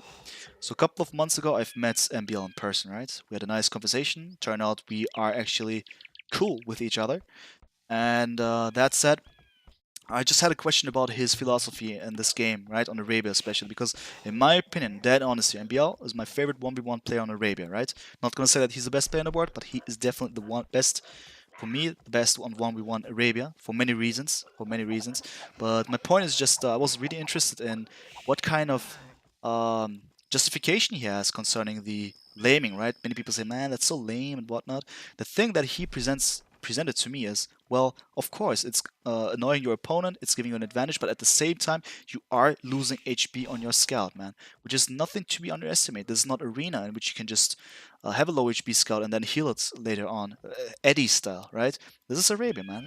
If you have a low HP scout, all of a sudden things get a bit crazy, man, a bit tough, a bit scary. So therefore, making sure that you maximize the efficiency and the usage of your scout, quite essential. And also what he said is, man, the people think that I lame, but I don't lame as much as I did, man. Just saying, man. But, you know, that kind of philosophy, it just pays out. pays off in a way that people are just expecting something, the expected, but you're not going for it. Advantage all of a sudden. Demise fanboy, man. Indeed. Indeed. Alright. So, that said, guys, players are going up. TaToH here on the right-hand side, I just forgot. His wood line is terrible to the front. He's going to go for the second wood line, and he's going to go for the gold. I was going to say wood. And we see no sign of a barracks yet. Interesting. So I would have said, alright, archers question mark. Just the third villager missing over here. But let's see, because currently without any barracks, that is quite an interesting move, to say the least. So what about MbL here? He's going up. He's going to go for man-at-arms, as you can see. And that said, I'm really curious about the next moves, because it seems just a normal man-at-arms, as in no villagers involved. And TaToH currently going for and these kind of walls, man. Interesting, interesting. Curious about the next moves for sure. Quite a late barracks, so he's utilizing 3 of his villages, or 2, alright. So it's gonna be... what's it gonna be? Archers, if you ask me, just like that. Let's see. Man-at-arms now. They're approaching here. Let's see how efficient they're gonna be. Let's see, man. Let us see, as I love to say. Because now, it doesn't look too much of a land full of chances for MbL, if you ask me. Of course, you can focus on this wood line, just making sure that TaToH is in constant danger concerning the wood income that he has, at least for one number camp. But since this has been walled up quite efficiently here, the man-at-arms all of a sudden lose their main purpose. Of course, idle time has been created, but they're not able to take down a villager or so. And TC walls, in my opinion, like this, are a great way just to make sure that these man-at-arms are gonna face a tough time. But you can see that MbL doesn't give a crap about this one. Just going forward like this, quite bossy if you ask me. But he does go for it, and it makes sense due to the fact that little villagers, a little amount of villagers is involved here. Nicely chosen, MbL. Well done, man. Well done. The Demise fanboy is speaking here, but he's gonna make sure that one villager at least bites the dust here for TaToH. At least that's the plan here. Yeah, it's definitely gonna happen. Well done. That was actually well chosen here. He didn't even lose one single man-at-arms. Instead, he was able just to go at it. And yeah, 1 archer range, just with 3 villagers that he has currently. He will be able to maintain 1 archer range, archer production easily. But he should add 3 more or 4 more if he wants to go for the second one. And with the ambitions to click up with 7 villagers on gold, that is. But let's see about this one, because for now, guys, it's just TaToH slowly answering here. He has 1 of his archers. Currently no blacksmith in sight. Therefore, without any fletching, he tries to engage. He has to engage just to make sure that these man-at-arms are not free to go anywhere they want to, man. Yeah, the block was actually unfortunate. It didn't work too well. But we still saw probably one of the nicest blocks in the past days or weeks. Hope one of you guys clip that and maybe put it on these fancy sites they call Reddit or something like this. Have you heard of this weird web page? Right. Exactly, guys. Exactly. You know what I mean. Alright, so at the moment, MbL does a great job here just to make sure that TaToH is being kept busy. TaToH now going for TaToH, not Teddy. Going for the fletching, and that's fine. That's fine. But enough time for MbL, of course, to wall up. The critical front part of his base now being taken care of due to a beautiful house wall, building wall, that is. And now he's quite safe. He got the compact MbL type of base. It could have been more compact if the woodlines were positioned, let's say, in a rather more favorable way. But that's still okay for him. Just 1 archer range. Both pairs at the moment just hanging around with 1 archer range. And a stable being added to the cost by TaToH. Interesting, interesting. Definitely looking forward to seeing something from him as well. There we go. TaToH house cannot be. Only thing worse than MbA is the towers. Yeah, man. Yeah, man. Towers, man. We all love them, right? Anyway, so what has happened here is that TaToH has lost the control over his initial first wood line. Quite crucial if you ask me, a lot of idle time being produced by that. This is the reason why TaToH is being set back, economically speaking, right? He has lost 1 villager there, and he is behind, let's say, half a villager. At least it seemed like that. something like that. So 1.5 villager difference there, definitely 1.5. Military count not quite the same, and both archers are with. Let me see. No, these are the archers of TaToH, and these archers. Oh, they are also with a +1 attack, but the archers of TaToH with +1 defense also now able to go forward. Let's see how successful this is going to be because something is about to happen. This is MbL going for the next age quite early. Quite early. And that said, what is his next option, man? 2 archer ranges? Well, certainly looks like crossbows. Why not? Because of the nice tech tree of the Saracens. They might not have the most beautiful economy. They unfortunately they don't. But still, TaToH now needs to find a solution, build up pressure, going up with skirmishes just to have an answer to the incoming archer attack, and also the scouts a nice way to deal with any incoming uh, skirmishes of MbL, that is. Let's see, let's see. I love how AoE always has its own slang going and how everyone is overusing man lately. Well, if I'm doing it, it's because of my main slang anyway, because I got a speaking German with a slang most of the times, unless I'm in university and have to pretend that I'm a good boy. I'm a good boy, no problem. But man, as you can see, man is one of the key vocabularies that I utilize in order to communicate with my peers in Germany, you know? But yeah, I definitely don't disagree with that one, though. You're right, you're right. I would just want to point out that with me, maybe with me, it's a tiny, teeny bit different. Alright, so that said, now finally we see some more action. This is MbL going for the next stage just now, and TaToH stepping up the game with +1 defense for his scouts. And let's see how great this is going to be, because now the crossbows are incoming bot Conqueror as well. So this is the time for TaToH actually in order to engage. In my opinion, well chosen, because he doesn't have too much time left. Because once these guys are crossbows and bot Conqueror and have bot Conqueror, then it's going to be tough for TaToH to engage here, mainly because of the difference of fletching versus Balkan arrow due to the distance, the range difference that they have. Alright. Okay.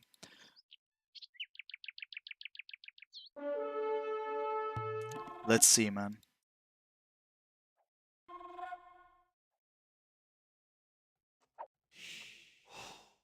This is not the most exciting fight that we see at this point of the game, but this is mostly because both of the players are on such a high level that, of course, now that something is on the line, right? It's a show match, after all. They both try to play it without any crazy action, even though the previous game was quite of a crazy one. Still, nevertheless, we see how it's rather strategic. No one wants to go for a huge risk. Just no fake pride here. Just going for a tower that will protect is way more essential rather than just having no tower, for instance, and save the stone for something else, right? So quite humble, quite humble. And TaToH currently not able to go anywhere with his resources.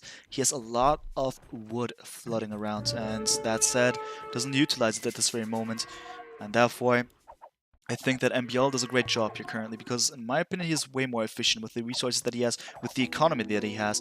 Currently, still with 1 TC interestingly. With the crossbows, of course he can choose to go for a second or a third TC quite fast, unless he chooses to go for the university, which we can see, and he goes for the ballistics. Therefore he just wants to improve his crossbows instead of going for the economy right away, because mostly is aware of the fact that TaToH is still in feudal age, making sure that he doesn't have to go for an economical approach. He can stay with 1 TC for longer. Nevertheless, he's going to lose his army over here due to the fact that these scouts now are mostly fully upgraded according to the feudal age standards. Therefore, MbL needs to step it up a tiny bit more and attack efficiently. Let's see how he's gonna achieve that one.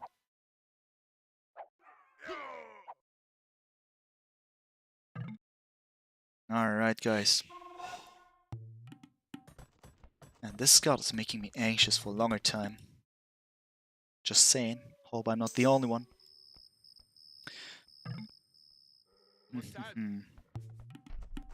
More towers to come. TaToH certainly not showing off with fake pride, just to make sure that he's safe. Interestingly, of course, this part was fully open for a longer period of time. And now MbL approaching here, and I just wonder how TaToH wants to approach this situation. Of course, the TaToHs are going to do a rather okay type of job, making sure that these guys are not able to approach without taking losses. But still, I see a bit too little by TaToH here. A bit too little here. Not too efficient with the scouts that he has. Doesn't go for any kind of efficiency, any kind of increasing worth for these scouts. Therefore, I don't like it too much what TaToH presents us at this very moment. It's GG. There we go. Wow. That was quite a slow-paced and, yeah, not too much of a spectacular game, I gotta say. That was actually given away quite fast, but due to what has happened, right? So I don't blame anyone. GG. GG. Alright.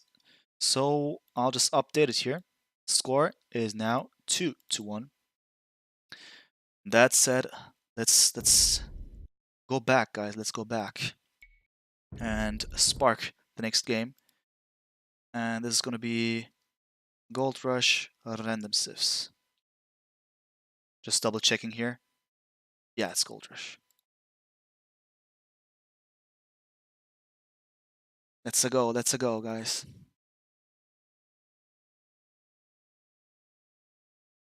Yeah, MbL definitely played way. He played it in a quite clinical way, right? So that's for sure.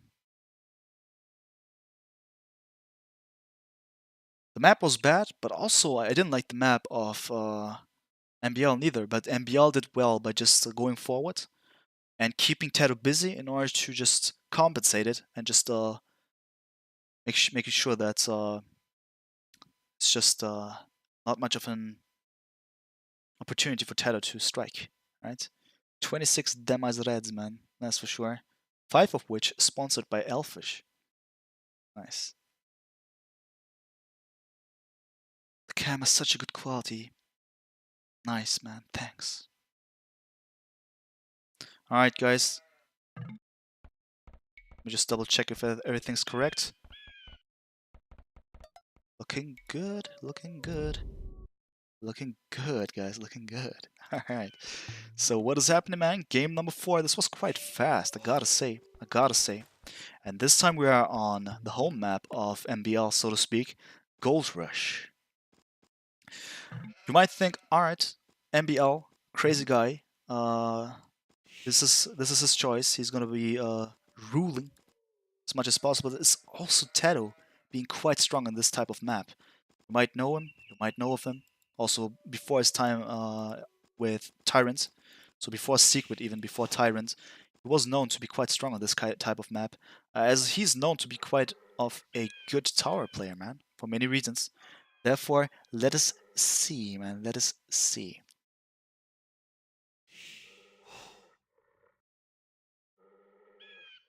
Alright, so that said, it's going to be, wow, Burmese versus Slavs, man. Oh, tough one, tough one. Just let me just quickly go through it. I think the Burmese, of course, have a nice opportunity to be strong against the Slavs, but also Slavs with good maps, with a good map. Don't underestimate them. So Slavs with the advantage, I would not necessarily say this one, man. I would not necessarily say this one. I see many reasons for MbL with the Burmese to have an edge, but let's see how this is going to be in reality. Let's just point out the essentials here. In the south, we have MbL with the Burmese. And what does it do, man? What does it do? He has a nice map to the back. He has the woodline. Also some safe gold. Another random gold pile over there to the south. And another random one, just the secondary in this case on Gold Rush. And the boys are in an extremely bad position here behind this forest of trees. And maybe gonna force him to go for some kind of loom. Let's see how he's gonna be able to do that.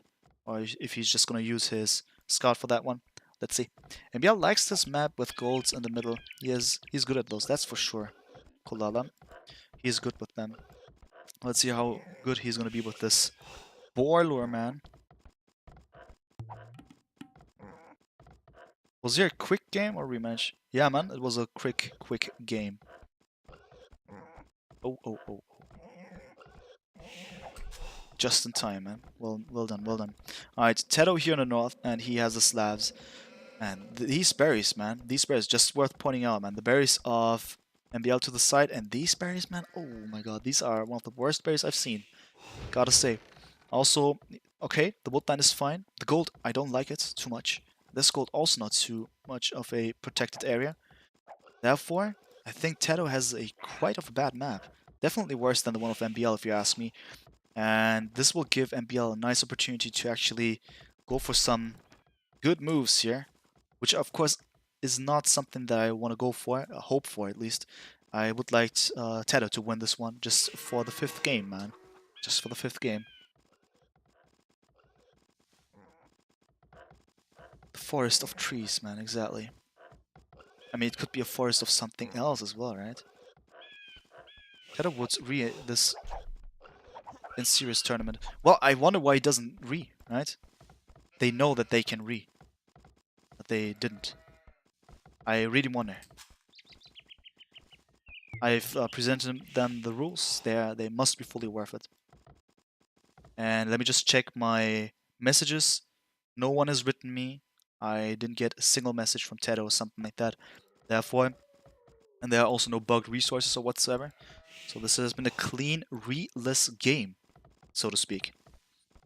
So what are the options, man? What are the options? Well, with TaToH, it's quite tough, man. Gotta say, with this kind of map, I just hope that he surprises us. But that said, I think MbL, man, you can see it already what he does here, just to make sure that the space is protected with some kind of TC wall. Both pairs are going up at the same time here. And 2 villagers being added on the gold, which is quite logical for MbL. He has one of the nicest men-at-arms with the Burmese, getting extra attack for each age. And for TaToH, well, let's see, really.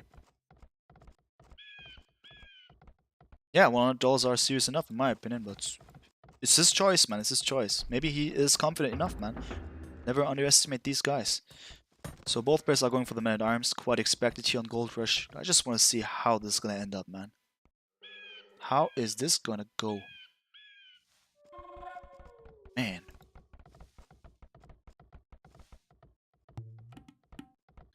Can you earn this money from your chair?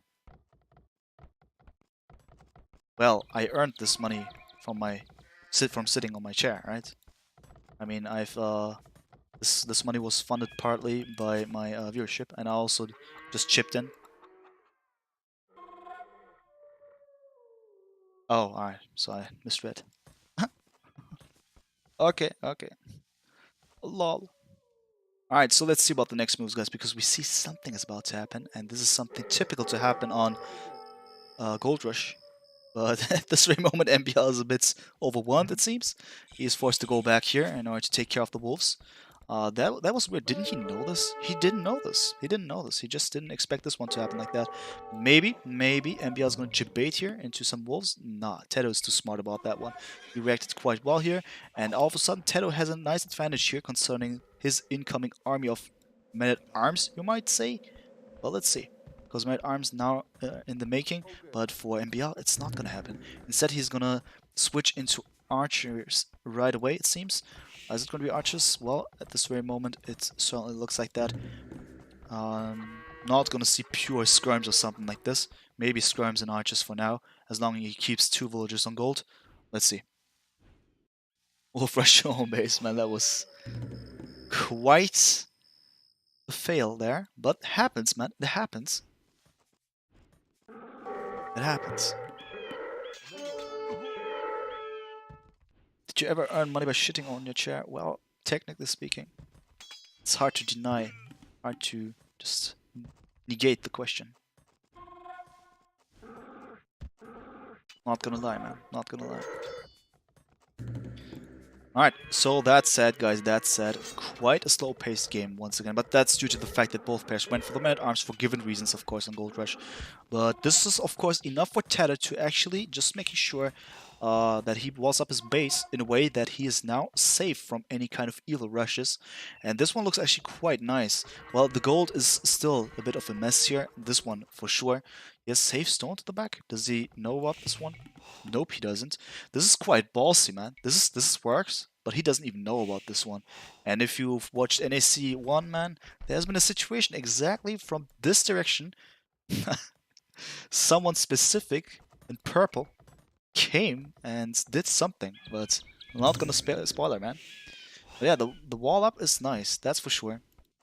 Now mid arms as well as archers without any fletching though. Let's see how successful this is gonna be. At least enough for TaToH to go back, to retreat actually, because he cannot just make sure that these villagers on the berries are safe. That said, of course, this is a nice time for MbL to apply a bit of pressure. He has the momentum taking down the mill. Unfortunate indeed. But with this TC, with this TC wall, of course, nothing's gonna happen concerning this army. It's not gonna be able to just go to that area, at least ideally speaking. In the previous game, we've seen how this can still work. Let's see. Yeah, man, I really hope that TaToH will win this one till we see the last game, which would be so epic, man. So epic. So epic.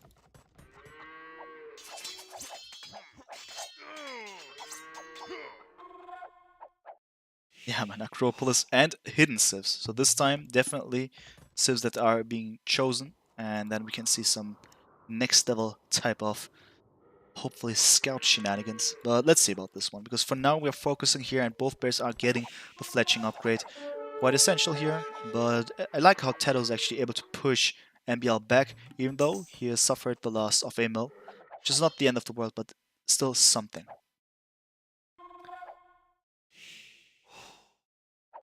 Let's see. Let's see. Alright, so also the defensive upgrade paired archer armor incoming for TaToH and not for MbL, currently at least. So what's the viability of both pairs going for the ranged units? Well, I think for MbL, quite doable, quite viable. For TaToH, at least at the mid game, but after that one he should consider something else. What TaToH should do, ideally speaking, is deny any income of stone for TaToH in the mid-late game, if you know what I'm talking about, but this is easier said than done, pretty much impossible in this case as he has a super safe stone over there. Therefore, I don't know how TaToH wants to approach the situation, but I'm sure that he has his ways in order to find an adequate solution. Burmese ranged units very bad. Well, they're not the worst, but at least both players have started going for the ranged units, so I'm just trying to point out here what kind of viability they have, but I think going for other type of units, at least for TaToH, is definitely a necessity. For MbL, let's see.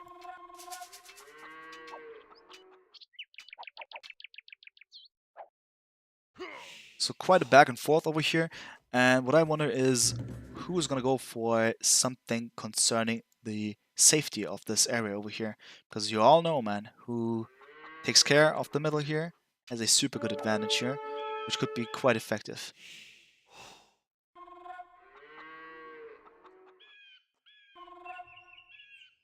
Alright.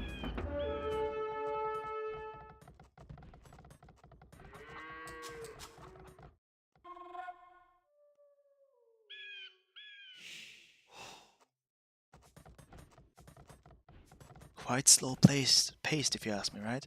Well, that's mostly because MbL is now about to click up here, and once that's accomplished, I just wonder, guys, what is the next move? Currently interesting is that both players are missing out each other here, probably on purpose for MbL because he wants to come closer.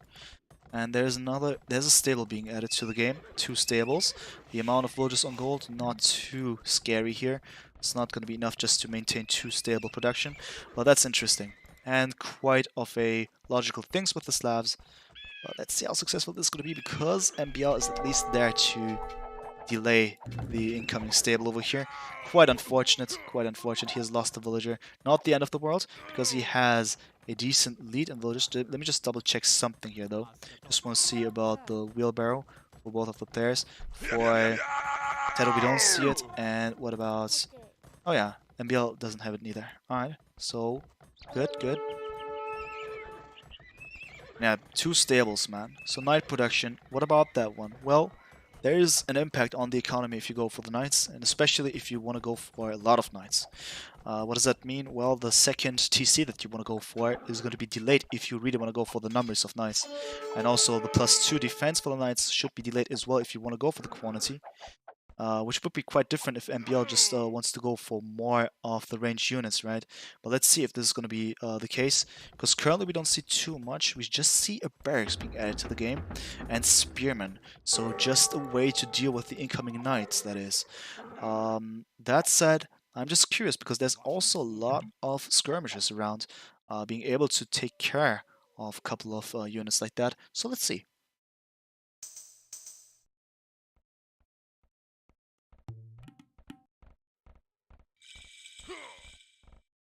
Yeah, man. Is that an expert game? Yeah, man, that's an expert game. That's top 10 players. Sometimes top 5, top 3 players, man, these guys. Both TaToH and MbL were #1 on the Woobly ladder 1v1. That is in the past 2 months or a longer period of time.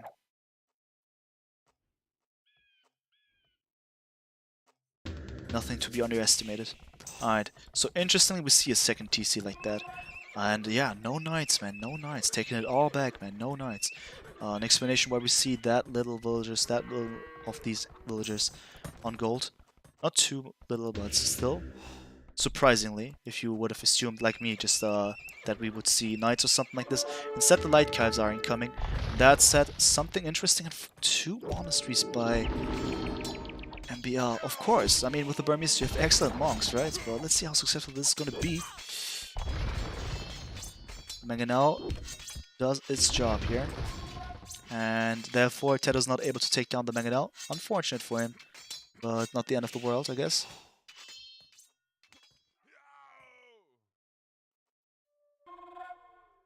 Let's see, man. So, as you can see, monks, siege, and pikemen, man. And on the other side, we see skirms, we see mangonels, and lightcasts. Lightcasts, of course, nice way to deal with the Burmese monks. And that said, it's going to be about a lot of micro moves here.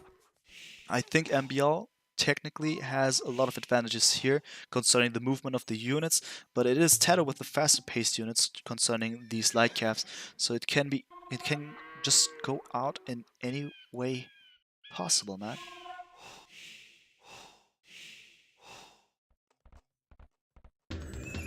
And yeah, in his stable he has knights, interestingly, which is, let's say that's nice. Okay, I'm just really curious about the usage of these knights.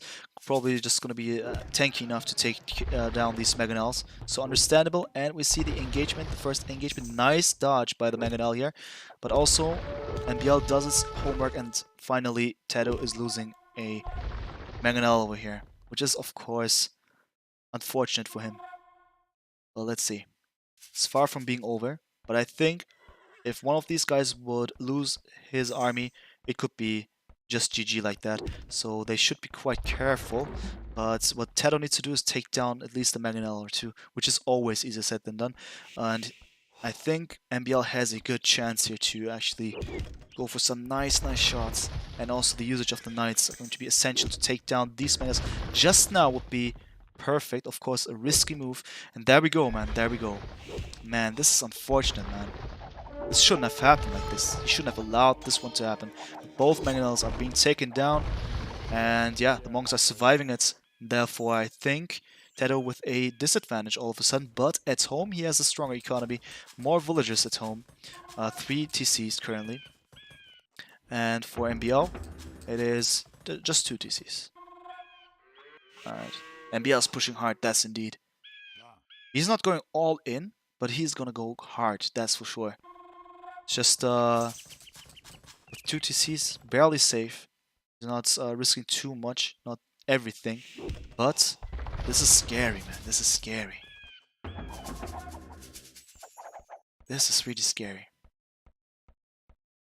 Yeah, if he gets the hill like this, if he stays there, I think the unit composition of TaToH not too satisfying. But now, more barracks being added to the game. I just wonder how this will end. I just wonder, man. I would love to see TaToH win this one so badly, man. Just for the sake of a 5th game, and then I will be able to sleep in peace. But I guess we should always be happy with what we get, and therefore, let's see how well both of the players are playing, and hopefully we just see another type of beautiful gameplay, just some game number 2. Some epic gameplay. Let's see. It's currently not too much that we see from TaToH. Really curious now. Yeah, the bottom rate over there, but unfortunately not successfully enough. TaToH mostly now part of the game as he has a better economy, but something is about to be different very soon, and this is this castle. Once that's accomplished, guys, I think TaToH will struggle a lot to take this one down. But let's see, he's not engaging here because he can't. What is he doing, man? Ay. No, he's not able to deny this castle, at least for now. Ah. Well, what now? What now? What now, you might ask yourself. Well, some counter rating would, of course, be beautiful, but how do you want to do this? How do you want to accomplish this? Well, go inside. How do you want to go inside? Well, using siege, question mark, taking down these palisades. Well, that's way easier said than done, because MbL has the time to block even more. Therefore, let's see if this is going to be successful. I think he has chances, but at the same time, I'm just curious, man. Really curious. MbL is going forward. And we see little of the siege, right? Nothing. TaToH's going for the Imperial Edge. No. Now I'm really looking forward to seeing something, man. Man, ran by, man. Tough.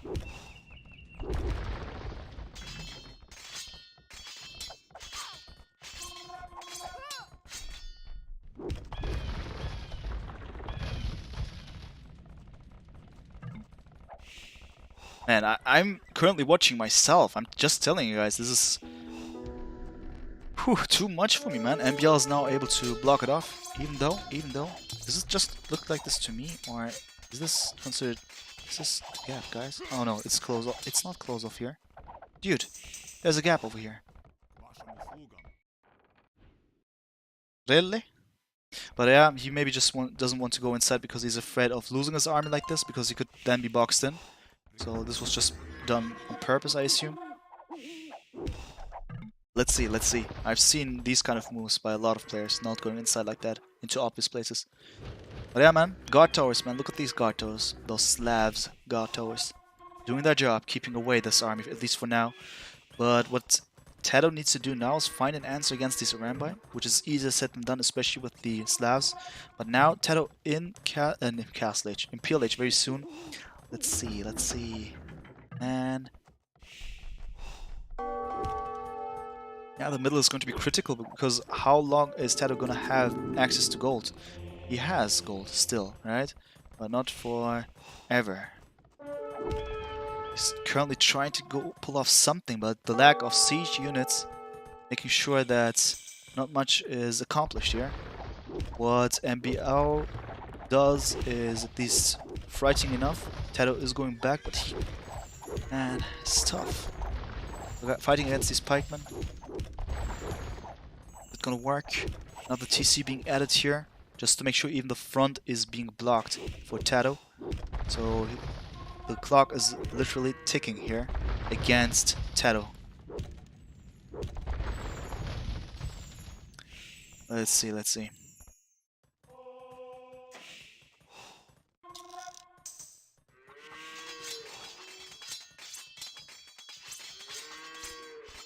Yeah, that's for sure. What Elfish says is correct, right?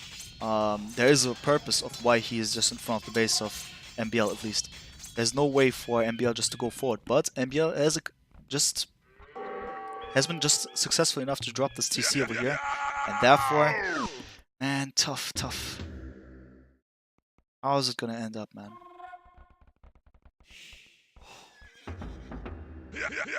MbL going for the champs, actually quite of a nice move. The champs of the Burmese have a lot of bonus attack, but also TaToH with the halberdier. Let's see, man. Let's see. Currently, we see no castle from him, right? So nothing to underestimate.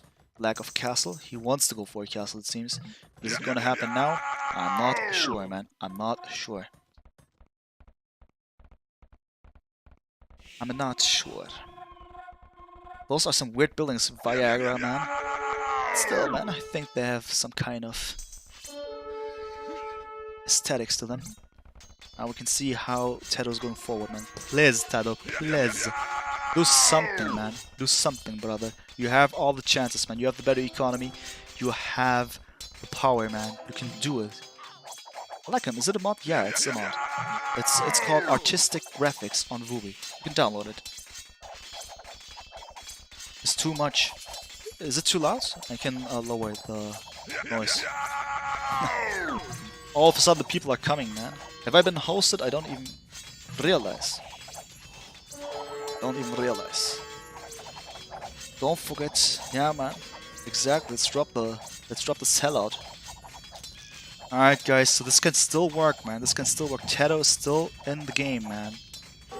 By far. I mean, look at the score first of all, but also look at the economy difference. And the military is sick, man. Just one hole inside of this whole base. Man, this could be devastating. Currently now taking down this TC. Nice, nice, nice, nice, nice, nice. Let's go, let's go, let's go, man. Show us something, but also now these 200 swordsmen, man, nothing to underestimate. 12 plus 4 attack.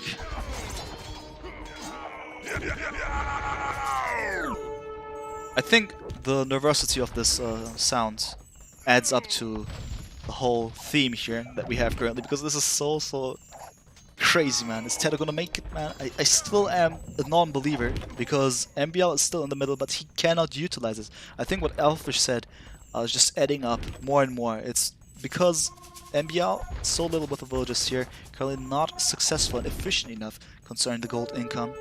He doesn't take too much of an advantage, and we can see it here, guys. He's inside of the space. All of a sudden, man, TaToH is inside of the base now, making sure that the villager numbers are being lowered even more. And once that is accomplished, of course, MbL won't be able to get back, man. Why is that? Because he is inferior concerning his economy. Once this is accomplished, man, he's not going to be able to step up his game with the military once again. Not going to be able to reinforce again. Though, I'm glorifying this so much. At the same time, he has lost a decent amount of hussars over here. Still, he is able to raid a little bit more. So the more villages MbL loses, the better for TaToH. As in, each villager is quite valuable for MbL because he doesn't have too many of them. At the same time, in the front here, the trap war is real. TaToH is making the best out of it, pressuring with the hill advantage. You might say, is it a real hill advantage? I guess it's level, right? Is it level here? I don't know. It's GG, man! It's GG! Oh my god, man. Oh my god. Alright, alright. I don't believe it, man. We're gonna see the last game. Wow. Wow, it's an even Steven, man. I don't believe it, man. Crazy stuff, man. Crazy stuff.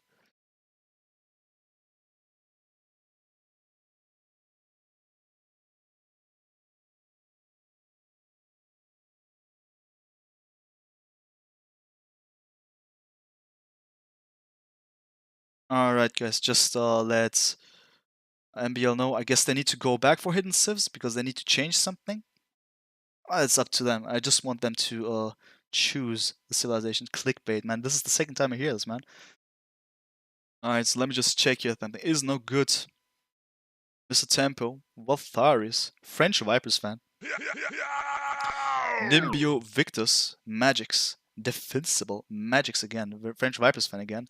Some double follows here. Cruscones, Sidanto, Cruscones again, and Efo Man 7. Thanks for the follows, guys. Really appreciate it. You're the boss, Amajit. Why don't they play rated on? I don't know, man. Thanks so much, first of all. That's just their choice, man. They just wanna. Why is passport? Why is there no passport? All of a sudden. Well.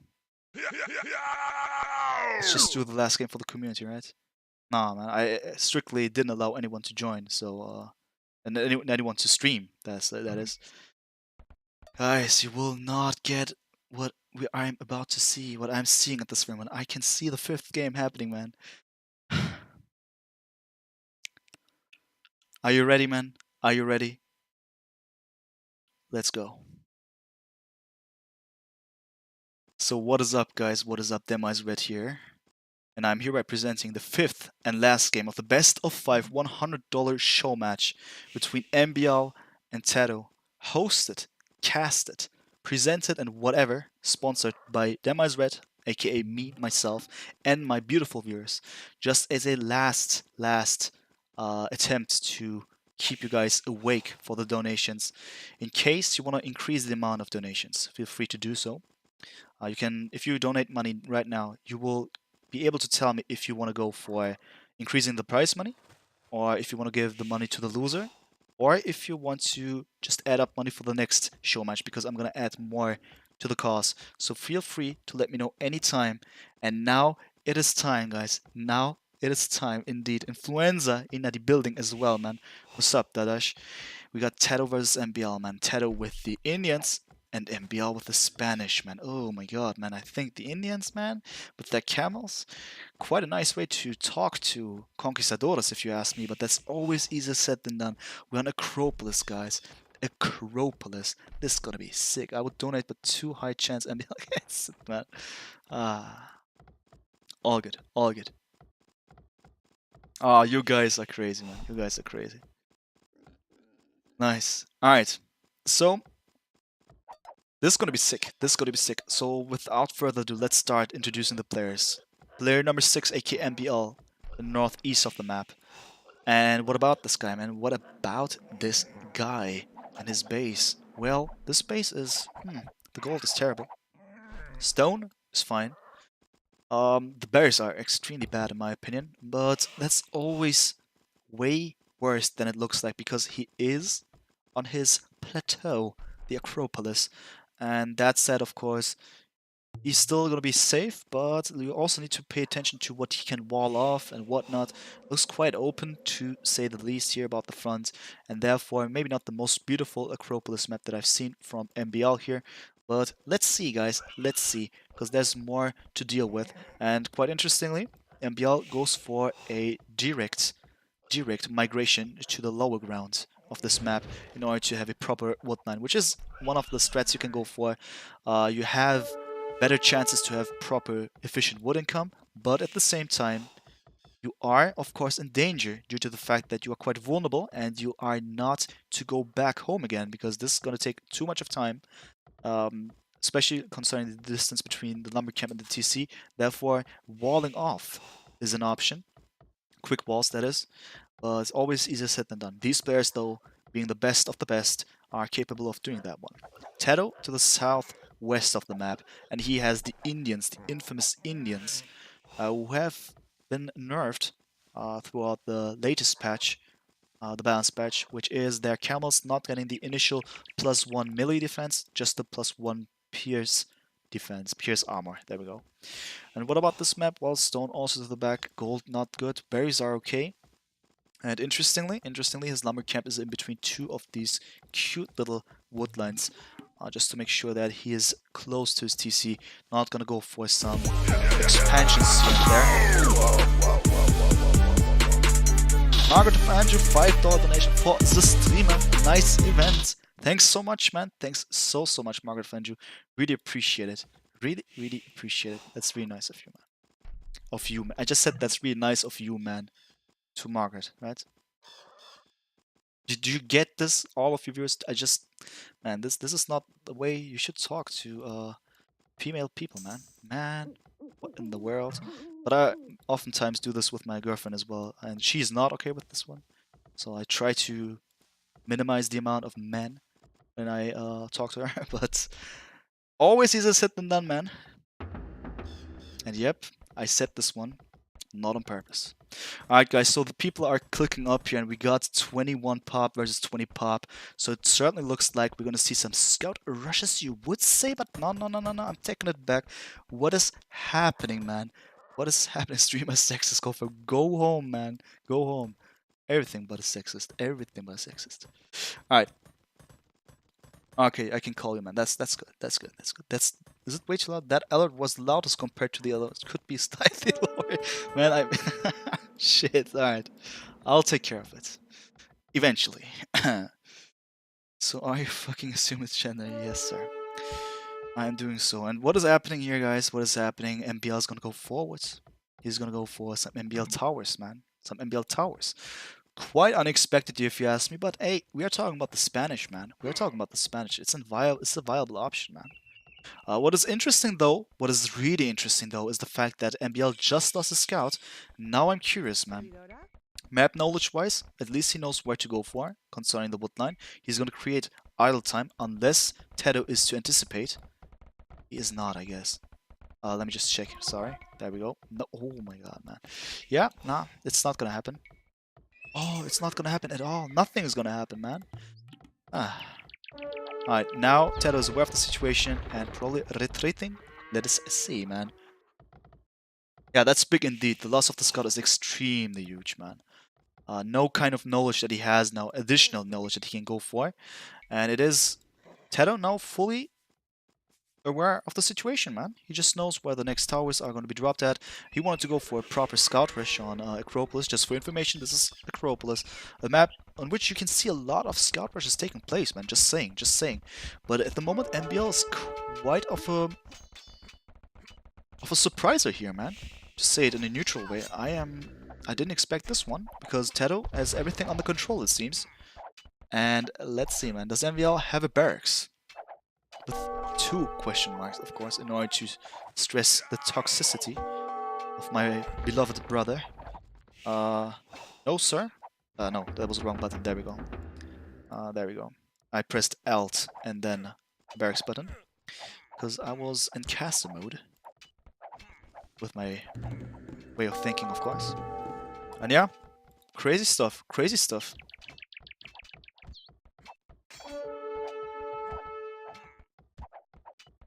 This is gonna be the fastest GG of all time. Well, it certainly looks bad. MbL, man, don't throw it like this, bro. Don't throw it like this. At this very moment, I'd say it's too late to go home. Right? It's too late to go home. Look at the distance. What about this map? I was actually about to explain, and something happened. And yeah, a lot of openness, a lot of vastness on this map. So Scout Rush is of course beautiful. And treasures are unexpected, but still a thing, for sure. But that said, man, it looks quite grim for MbL because he's not effective, as TaToH is fully aware of the situation, pointed out a couple of times. Therefore, I think, tough times are rising, man. Prisoner, indeed, but still safe. But what now? What now? It's not like MbL has the Indians in which he could compensate such a economical loss easier, right? He has the Spanish, so that's unfortunate for him, gotta say. And we'll give TaToH enough opportunities to strike back here. Let us see how this is gonna be like. Let us see.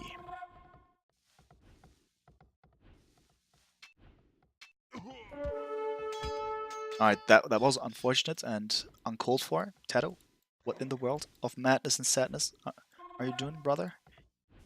Okay. I mean, I'm not sure about this tower, man. Is this miscalculation? Probably it is. Just talking about this very tower, right? Anyway, so that said, still curious, very curious how MbL will do, because he at least applies pressure, and this is quite significant in this case as he's now denying this gold for TaToH. Nothing to underestimate. TaToH house all the time, huh? Well, happens. We are all excited, all a little bit nervous, even though I think that these guys are not nervous too much because with their knowledge, with their experience, of course, it's I guess I'm just in comparison to them, a crazy spazzing monkey versus 2 old timers chilling on the veranda, right? Still, TaToH's up there trying to go for some kills. He's successful, at least for a bit. Villager count 33 to 34. Not the biggest difference on Earth, interestingly. And no wheelbarrow for MbL yet. Just gonna make sure if this villager difference is for real, because that's quite underwhelming. I've expected more of a villager difference, but still there is a difference concerning the effectiveness of the economy, as these villagers are not contributing too much for the sake of the economy of MbL. That said, TaToH still with a huge advantage, of course. Because little idle time is being created over here. Still the resources over there, the gold I'm speaking of, being denied. That's nothing to underestimate. Still TaToH has his options. He has his options.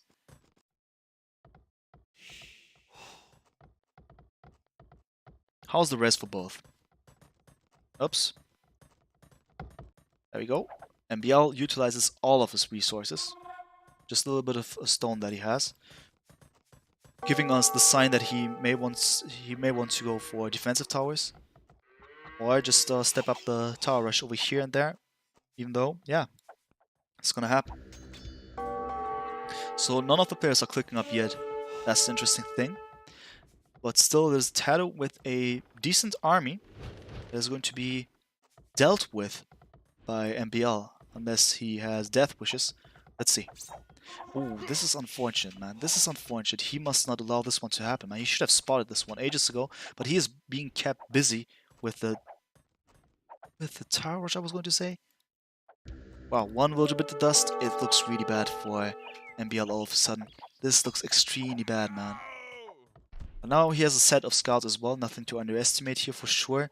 But what MbL needs to do in theory now is take care of this army, which is super easier said than done. This is about to be GG. And then go for the base of TaToH and kill as much as possible. This is incredibly difficult. Massacre at MbL space incoming, yeah, man. There we go. Yeah, it looks extremely bad, man. Ah, unfortunate, man. But I would love to see a little bit of a longer game. But if it's like this, then it's like this. It's just unfortunate, in my opinion, that MbL has chosen to go for that kind of strat. That's just my type of opinion on this one.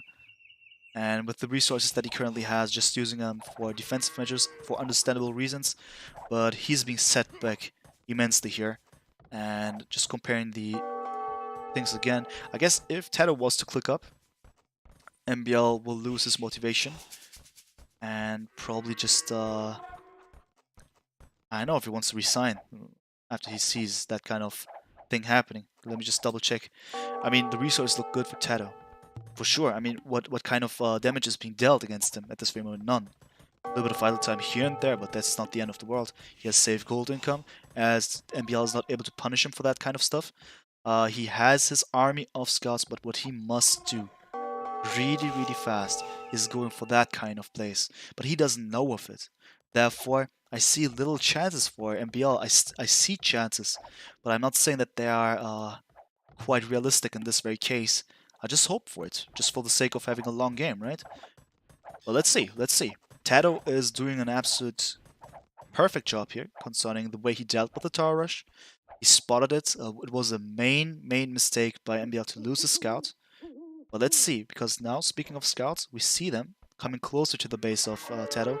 I just love him to go for that kind of area, because the amount of scouts that he has is able to take on these spearmen one by one. But he's gonna go for this kind of fight instead. TaToH going castle? Well, looks like it, but not there yet. He's going to go for the market, so probably sell a little bit of, not just buy food and then click up. The resources for MbL don't look too bad neither, I gotta say, but he is being harassed all the time, man. That is super unfortunate. And now we see it. He has clicked up. TaToH going for it. And let's see how fast MbL can catch up. I guess now one of the players has gotten wheelbarrow. I'm just gonna double check here. There we go. It is MbL with wheelbarrow, and it is TaToH as well. So actually, the version number is not that much of a different thing. Of course, now it's level due to the fact that MbL is not clicked up yet. But you know what I mean, man. MbL going to go up without a stone. Yeah, and with the Spanish, of course, something Something to consider, right? Ay, ay, ay, guys. Ay, ay, ay. What is happening in this world of sadness and madness? I don't know, man. But what I know for sure is that MbL doesn't give up yet, which I like to see. I really love to see this one. I see the spirit in this guy. I see how he wants to go forward and actually try to go for some affirmative action, go for some, hopefully some good kills. TaToH, also not too unclever, is now going back. What does he do? Interesting, interesting. 31 military versus 8 military. Yep, that's a difference right there. A reason why TaToH's clicked up quite late there for sure, but also a reason why MbL is able to catch up quite fast. Just 1 minute difference. Therefore, I think good stuff, man. Good stuff. Question is going to be for TaToH, what kind of strat does he want to go for? He isn't cast stage now. He chooses to go for the crossbow. An interesting choice, but also viable against the Spanish, you might say. But yeah, he is there without stone currently. Just the stone that he has utilized in order to build more for the sake of the safety of his base, right? And also map control-wise, looks a bit of a clunky mess here to the front. To the side of TaToH's base looks way more systematic, I would like to say, but most of it just now moving somewhere, somehow, going. So many towers, VV strats. Yeah, man. Now the army is inside, but also the TC is doing a great job here. Let us see, guys. Let us see. Ah, good move, good move. And MbL is gonna go for the kills, man. This is important, man. This is important. Yeah, I just wanted to... I need well to realize that the village is being taken down like that. Wow.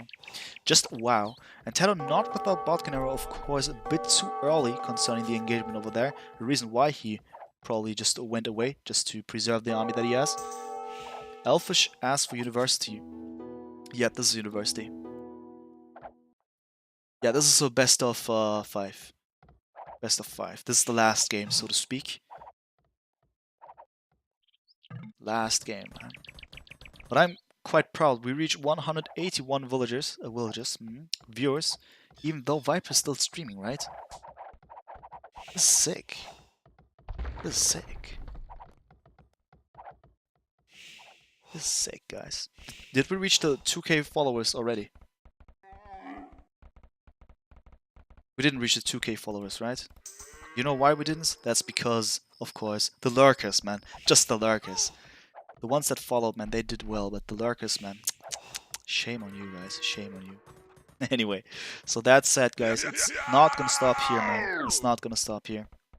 I still see that MbL has his plans, but I'm just asking myself what this plan is going to be about. Mangonels are makes sense against these units over here, and now also the castle is up, the Kongs are in the making, but they are going to suffer against ranged units like this, so what MbL needs to do is stabilize the situation still, and then go for some counter raiding. Easier said than done, but is one of the options and solutions.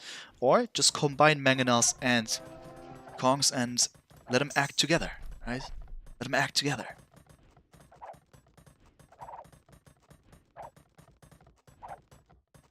Reached 20k views though. Ah, that's good. That's good. That's the main thing, man. That's the main thing. The problem for MbL is that he doesn't see TaToH's TCs, right? Well, what does MbL see currently? He sees the main TC. He sees the main TC. He knows about the existence of the part of the on the right hand side. But yeah, this one here, all in the dark. All in the dark.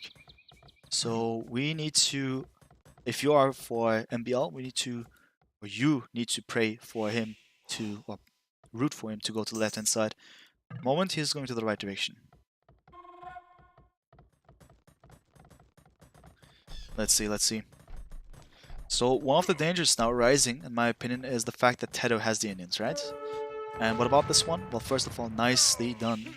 I guess your prayers have been accepted by the gods of Age of Empires. He has found out about the left hand side. The thing is, Indians, boom, don't allow this one to happen, man. And he says, what? What? This what? Was that a trade card, man? That was a trade card, man. Ah, yeah. It was a trade card indeed. I mean, if you've watched other players like Melkor with the offensive trade card, you all know what this is going to be about. Nothing to be surprised, right?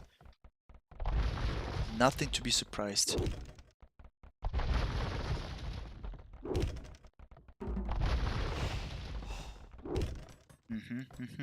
Man, TaToH's all over the place, which I really like from him. He does it really well.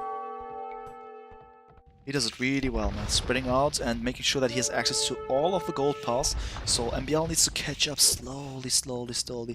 And while this one looks bad for TaToH here, at least at the same time, he's doing a lot of good stuff for the sake of his economy. And currently, 77 villagers for TaToH and 50 for MbL only. So MbL is running out of time even more and even more. And of course, these guys over here, these camels I'm talking about, they do a nice job, man. They do a nice job, at least when facing Conquistadores, for instance, right? Just saying, man. Just saying that this is possible, man. Just saying.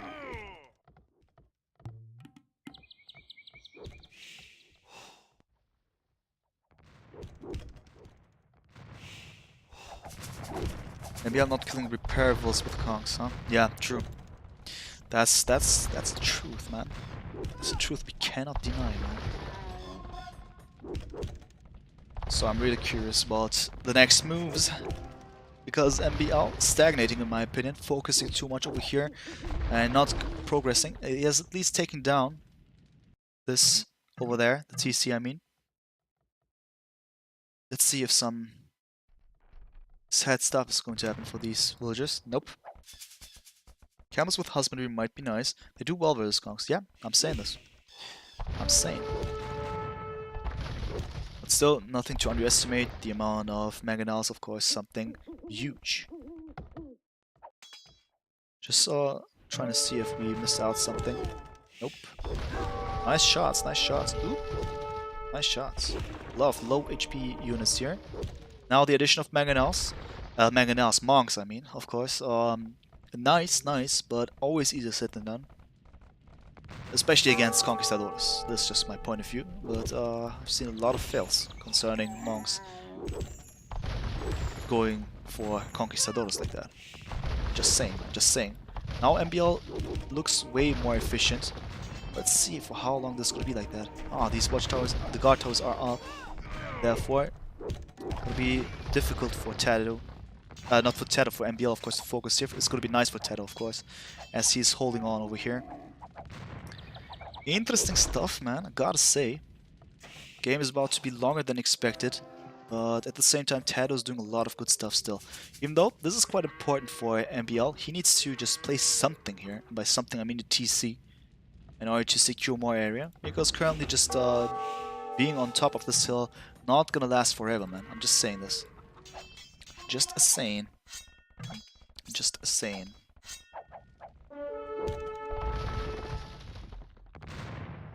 Alright.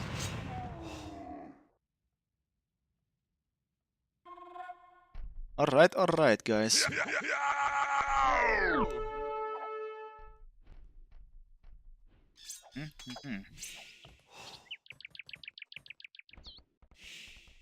Man, for now it looks quite dangerous for TaToH, I'm just saying it, man.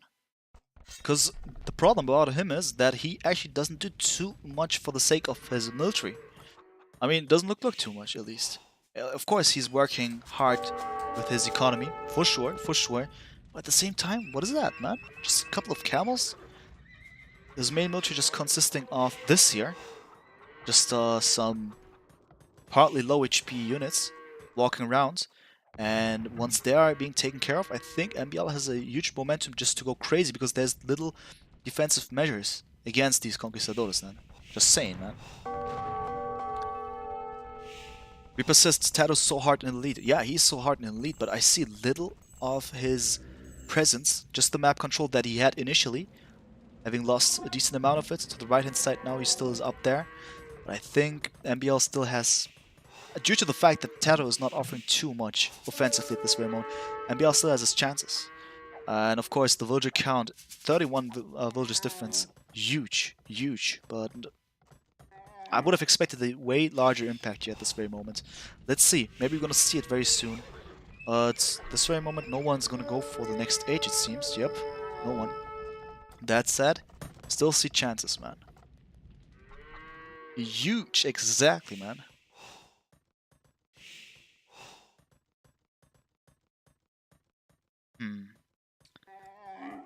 Whale, whale, guys. Whale, whale. TC's going up now. Finally. And so are the camels of TaToH, though. Careful, careful there.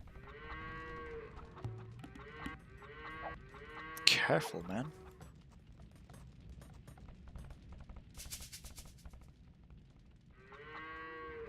Reaper says, no way TaToH's losing the game right now. Well, on paper, that's for sure. But you never know, man. This whole best of 5 has been so sick, man. So sick. Game number 2. So unexpected, man. Therefore, I'm always open for some miracles over here. I mean, also, man, look at the last game on Gold Rush. How did that happen?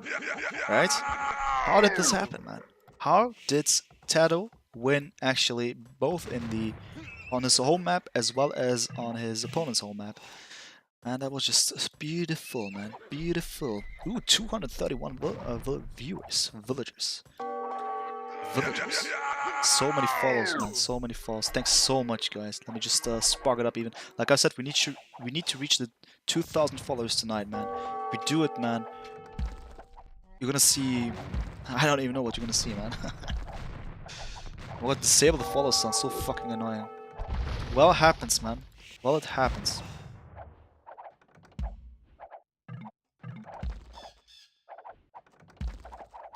Yes, sir. That guy's bad. Was geht, bro? Was geht, Habibi? Alright, guys. So, like as you can see, man, both players are going for the MbL Age, and like I said, man, MbL is going forward, man. He's just going forward. So, unless, of course, he screws up and loses all of his army, he still has such a decent chance. So I still cannot agree with the thesis that TaToH is winning for sure. I'm not saying that this is way tighter than expected, man. 666 follows, it's a sign, man.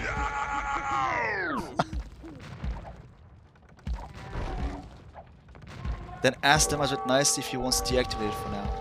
Alright, you know what? Alright, try it now. Follow, someone follow, and then tell me if it worked. I clicked the button, I never knew if it's working, but if it's working now, it's working. And what in the world is happening, man? What in the world? Fire, man, what's up, bro? What up, man? What up? It's incredible, man. Like, I'm saying this for the whole game now. For the past 10, 20 minutes. I admit, man. I'm exaggerating. But, man, what is this? How is this a thing? How is TaToH just allowing this one to happen? Exactly because of the reason I've pointed out. So, of course, the guard toes, which have been mentioned as a kind of measure against any incoming attacks. They have been working, for sure, I can't deny, but not like this, not forever, not permanently, man. Nice. I like the channel, but I agree, you need a new follow song. Alright, we'll find out, man.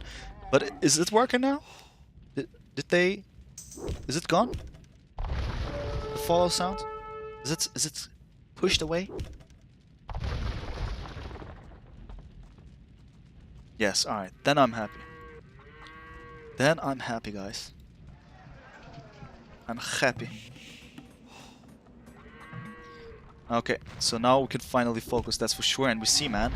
MbL's dropping a castle over here, just to make sure that his presence is a bit of rather more than a temporary one. But so are these cavalry going forward. This is something that TaToH should have done way earlier, in my opinion. At least for now, the Mangonels are biting the dust, but so is the castle going up by MbL. Therefore, nothing is too much in danger for MbL. Just the last siege units. Sad, but not the end of the world. Nice teleport, Conquistador teleport. Therefore, heavy camels are being taken care of. But it's not gonna end here, man. Both pairs are doing a lot of stuff at the same time. And now something is happening. This should have happened, and this is now happening. I'm happy for MbL. He is lowering the numbers of villagers for TaToH, man. This is such an important thing, man. Is this a best of 7? Now this is unfortunately a best of 5. But if you're interested in a best of 7, feel free to donate money. I know it sounds weird and sell out, but I just mean it in a way for my stream in order to supply it with good stuff. If just like this money that we have here, $100, mostly sponsored by my beautiful beloved viewers. If you, and by you I don't mean you in specific, but all of you, if you're interested in increasing the prize pool or adding up for more money for the next beautiful show match that we're going to have, feel free to donate. I'm gonna use it 100% for the sake of show matches. No cent will be used on something else unless you tell me. My beautiful Juni Azizi Habibi viewers, man, that's for sure. And you can see, man, it looks way better for MbL for a longer time now, but at the same time, it is still TaToH with the innings that he has. He has heavy camels now, and both players are on MPLH, and therefore, it can still be that TaToH is gonna win due to the fact that he has strong units, access to a lot of good units, and still also worth pointing out that the gold income for both pairs doesn't look too promising here, man. I mean, look at this, TaToH only, I mean, for MbL we can see this was his single gold income, which is extremely bad for him. But for TaToH, currently just had this one pallet we've seen, this one over here, and he wants to get this one. That's the plan, right? That's the plan. But now MbL, of course, not content with the situation. Let's see, man. Let's see. Looks good for TaToH now, I gotta say. Man. Now that he's strike backed, it's just looks like a one-way ticket. But at the same time, man, I love to say this expression. At the same time, MbL is at least going forward here and there, and he has access to this gold. Nothing to underestimate, right? So that said, I still think there are chances, though the villager difference is still significant, man. Because TaToH seems to get up with the numbers over and over again. The military numbers look better now. And not sure how long this is going to be like this, man. Not sure. Not sure.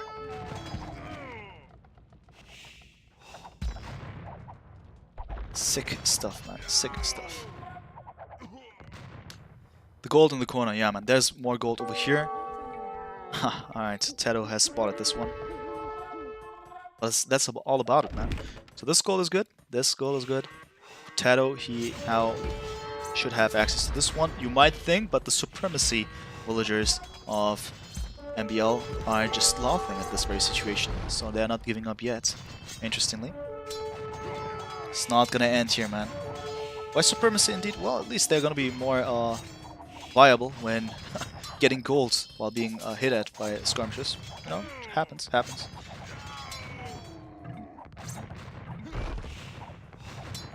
And this looks like a back and forth because, I mean, not back and forth in terms of just one location in which someone is pushing from the left to the right. It's just people are losing territory, winning it somewhere else. And interestingly, the relics still, man, the relics, they're up there doing that thing, chilling around. And I just wonder, man, does MbL really not know? Oh, he knows. Okay, the castle is enough for him not to engage. Given the reasons, of course. Therefore, let's see, man.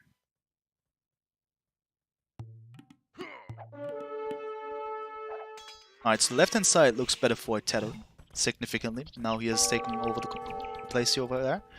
And also military numbers way better, 61 to 26. But the question is for how long this is going to be like that. So the siege workshop is going up. Anything else will be a nice solution, but not a definite one, as the heavy camels are also part of the game, part of the mix. And these Kongs are not able to engage facing this army of elite skirms. Just curious, man.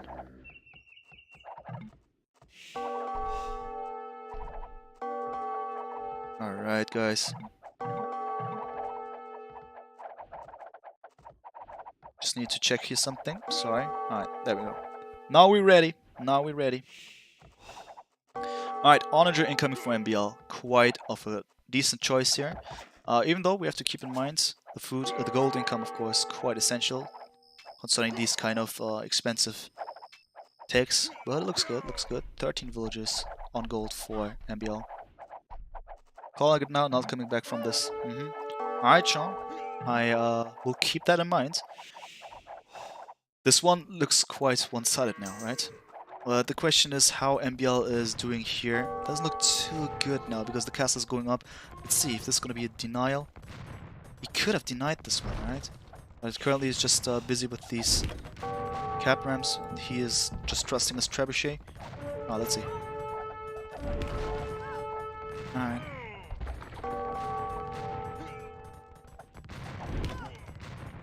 Castle of MbL won't do too much actually. Well, at least it would have denied this gold income if MbL has no gold income anymore. He would have been out of the game as he has no conks to go for. But at home he needs to face this army, man. Somehow. So what about the onagers, man? What about them? Currently we just saw this onager over here being taken out by the heavy camels most expectedly. And therefore, MbL running out of options, man. He needs to do something. He's being pressured by TaToH a lot. At home he's about to lose everything to the left hand side. Therefore his economy is dwindling concerning its effectiveness. And 72 villages versus 116, opponent being Indians. Man, looking grim, Nice. TaToH, oh my god, no, don't tell me. Yeah. That castle, man. That castle. That was a tough castle for sure, man. Wow. Beautiful. Unfortunate stuff. Just crippling himself with that kind of move. And now, all of a sudden, the lead scrubs are being taken care of by Kongs. You don't see this one too often. You don't see a situation like this too often, do you? So I hope, Sean, you're still watching, man, because I think it's still tighter than we have assumed throughout the whole game, I gotta say. But I love the way this game goes. Probably now the longest game, right? Compared, maybe the first game was also quite a long one, but this... Sick. Scarface, man. What up? TaToH has 2 times more villagers, yeah. I mean, we keep saying this for the entire game, man. We keep saying this for the entire game, which is absolutely true. And I totally get what is meant by that. But man, why is this game not over yet, then, you might ask yourself? Well, it is due to the fact that MbL is utilizing his army quite efficiently there. And is able to go for some unfavorable matches and still win. These kind of things keep him alive. A couple of mistakes by TaToH, namely. But of course, it looks... I mean, we cannot speak of an economy concerning MbL space. Especially in comparison with TaToH space and the villager amount that he has, right? I totally get this one, but somehow TaToH is lacking of the ability, I mean just currently, of finishing this game, it seems. Unless, of course, MbL just realizes and says, alright, I'll just call it a GG because it's senseless. But TaToH, in my opinion, currently not able to finish it. Which is always easier said than done, especially from our perspective as viewers, or me as a caster, right? So I'm not just criticizing here. I really love how the game is evolving. Beautiful stuff. If the castle dies, MbL's dead. Well, this is most certainly true. But with that little on Rams, tough. What about the gold income, man? 0 for MbL, 6 villagers on gold for TaToH, though. Over there, this one gold pile has been pointed out by one of the viewers on the left-hand side. That's pretty much it. So, of course, an advantage for TaToH.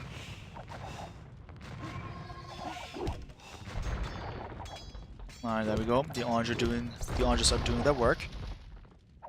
MbL, just the bare grills currently. Not giving up now, man. Check the boat, not the gold. I mean, for TaToH, flooding two. I mean, you mean now I know what you mean. Yeah, the woods wouldn't come. Well, for MbL, it looks quite grim, doesn't it? For MbL, it does look quite grim. Because look at this, man. Look at this. Where are his woodlines? Where is his gold income? well, currently not utilizing anything. The reason why he is stagnating with 47 villagers, constantly decreasing here. It's not going to be healthy for him for a longer period of time, of course. It has been like this. He's just only surviving due to the fact that he has access to conks and his oranges currently. But yeah, he needs gold, man. He needs gold. If he runs out of it, it's going to be over for him.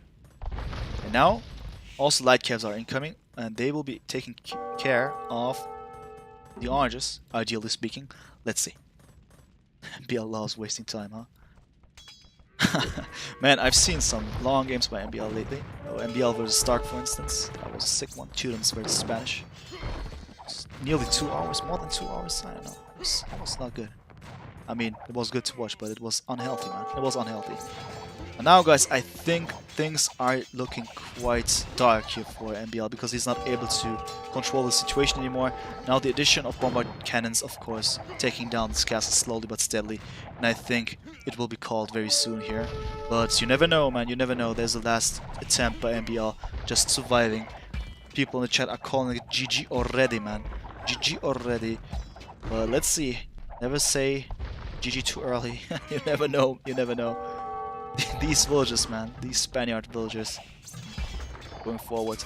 We have spectators. Hell, we have spectators. Wow, we have so many of these. Oh my god, man. I mean, that's a service for the community, right? The last game was open.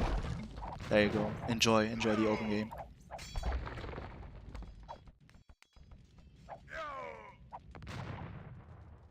But I won't allow them to have access to my visual chat, man. And that's sad, that's sad. It looks bad, man. To say the least, man. What is happening? 37 villagers? 130 villagers? Really, MbL? Really? But still, I just love the spirit of MbL, how well he fought in this game. Both pairs certainly had their heroic moments in this show match, but I think now it's quite safe to say that MbL's options, the set of options that he has, are running out, man. Has he any military building? Well, he has this castle, man. Castle at home.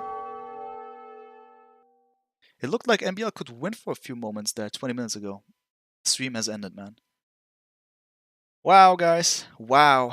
Wow. Wow.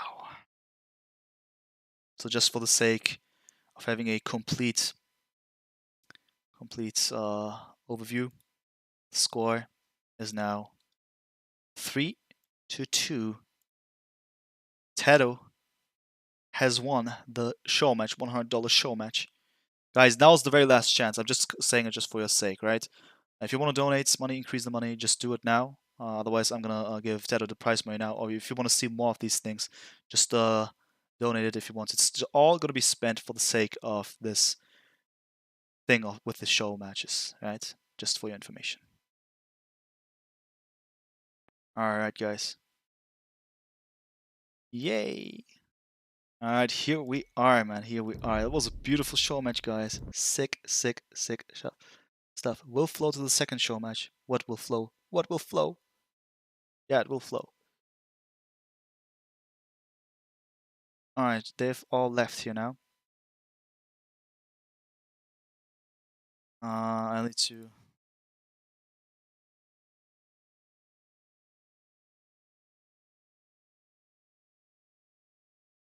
Alright. Okay. And then, guys, well, that was it for the show match. That was it for the show match. Do an interview. I'm not sure if they are down with it for an interview. I mean, certainly not MbL, I guess. But if TaToH was up for it... Oh my god, that's Mr. GPN, man.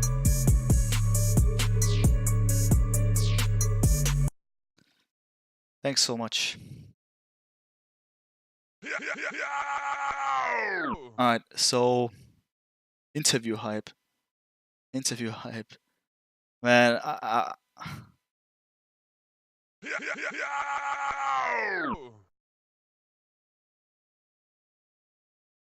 Alright, guys. Why in the world are my alerts on again? I don't understand. Nacho! What's up, man? Saludos, man. Saludos, Nacho. And guys, thanks so much for the follows, man. Massive follows, man. Naim had Nacho, hi, and Sian just. Alright. Um,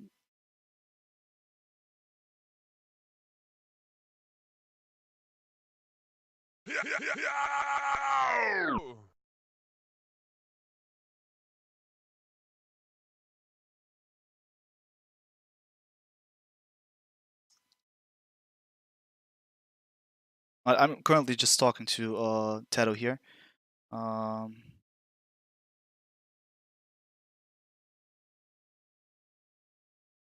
okay, TaToH wants to do an interview. Alright.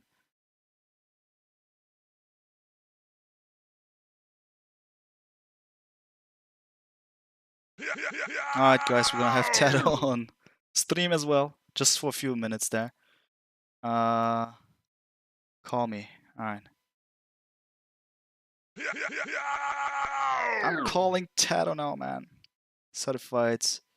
Da, da, da. Hello, TaToH? Hello, man. How are you doing, man? Congratulations. Yeah, man. Just a second. I need to tune in with the volume, as in the output thing. Could you just please say something? Hello. Alright, that was maybe Oh, it's alright, so hello, man. Hello, hello. Alright, so thanks so much. Thanks so much. Was a great match. Great best of five, man. Just a question here right away, man. What about game number two? Japanese versus Vikings on Team Islands. Was that? How did you feel about this matchup? oh, it was weird because we went random and then we get those ships Yeah, that are really good on water.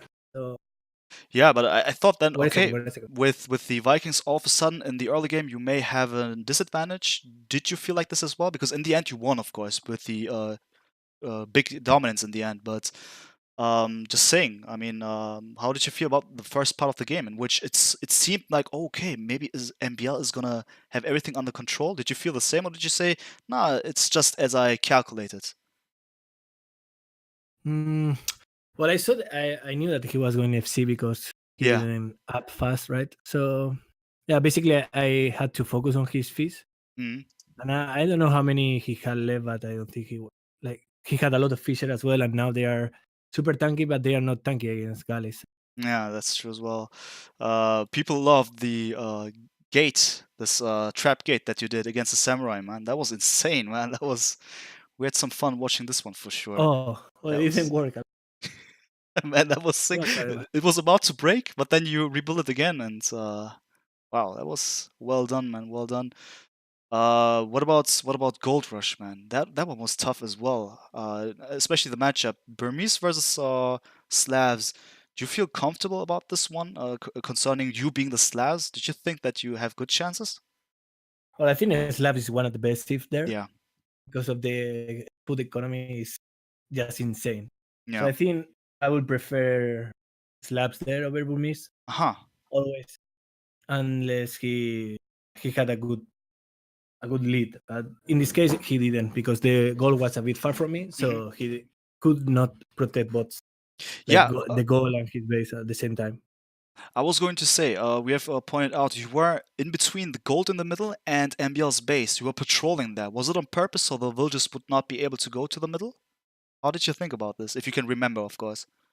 Yeah, well, what do you want to do is if you cannot fight his army, it's better to try to not let him get more army in the middle, Hmm. and then wait for your army to have enough army to engage. Yeah, So I was trying to kill the reinforcement I there, see. and yeah, staying there and be annoying, so he has to worry about my army as well. Because I stay at home, he knows where my army is, and he doesn't like feel like threat. Hmm. Interesting, interesting. All right, I'll just think of something of a last few questions before we call it because, as you've said, you don't have too much time. Um, Like, fine. what were your thoughts about this whole Acropolis thing? I mean, it was getting out of hand. It seemed with the Indians. What I just saw is all of a sudden through the mid game, it was quite calm. You didn't show too much of military presence, and you had just towers up all over the place, of course. And it seemed as if MbL was actually taking care of the middle of your base. All of a sudden, he was in there right until the end of the game. Was a messed up situation, but did you feel under control of everything till the end? I mean, it sounds like a stupid question, but for me, it looked like, oh, okay, what's happening? Well, it was at some point when I lost the first thousand there. Hmm. Was a bit worried because the problem with the conks is like you cannot kill them on castle aids. Yeah. Like it's almost impossible if they are fully upgrade. And he waited, like he didn't show his army until he had 3 mangoes. So it Hmm. was really hard to like I didn't expect that. I expect some conquistadors, but I didn't expect that heavy push. Hmm. So I was a bit surprised, and well, I only had to get towers as well to defend. Yeah. I knew that my economy was so ahead. I was so ahead in economy. I only need to at least not lose to map control. Yeah, that's the thing. Not lose to the Connor. Did you feel that it was, let's say, overwhelming for a second because the Kongs were increasing in numbers all of a sudden? Your general final thoughts about the last game, especially, I would be interested in. Okay, you had the strong economy, of course, for given reasons. You are the Indians, and MbL just went for a full aggression there. What are your final thoughts about this one? Okay, so well, what I feel is like as you cannot kill them on Castle Age, you need to find a way to hold and try to get Imperial ASAP. Because in Imperial you have more resources Yeah. in terms of technology. You have more technology to deal with the push. Right? Hmm. Because you can have +3, you can get bombard cannons, so that all helps to fight against the push as well. Some civilization they have the +3 with monks, so that the monks can help as well. I could have get monks as well, but I prefer to use the goal on camels. And yes, it was more about map control. I know that in Acropolis there are only 4 goals, Hmm. so I knew that he was struggling because I had one in the right side with the town center. Yeah. Then I had one that I was taking in feudal aids because he took my main goal, and there was another that it was the first that he pushed me. Yeah. So I knew that it was the only goal he had. So I had to push the first, and then yeah, Ah, I could worry about my base. quite strategic, man. I really loved it, man. So all in all, man, it was really, really nice watching you guys play. It was spectacular. The people loved it for sure.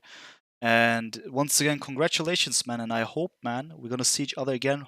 Hopefully, Yeah. most likely on February in Hamburg. Will be Oh, sick for I sure, hope man. as well, man. Yeah, we'll be sick for sure. I'm really looking forward to doing this. And yeah, maybe another show match we're gonna see. We'll see about this one. I'll let you know for sure. Thanks so much for your participation. I really enjoyed it. Really great players, both of you. Really respectable players. And yeah, man, thanks for everything. And take care, man. Take care. Have a Yeah. great night, Sato. Thank you for this one as well, and I hope that it helps your channel as well to grow up. Thank you, man. Wish Thank you you. the best, man. Sure Bye did, man. For you also the best. Take care, man. bye. Yeah, take care. Bye Bye bye. bye. All right, guys. All right, guys. Man. Man, what a nice evening it was, right?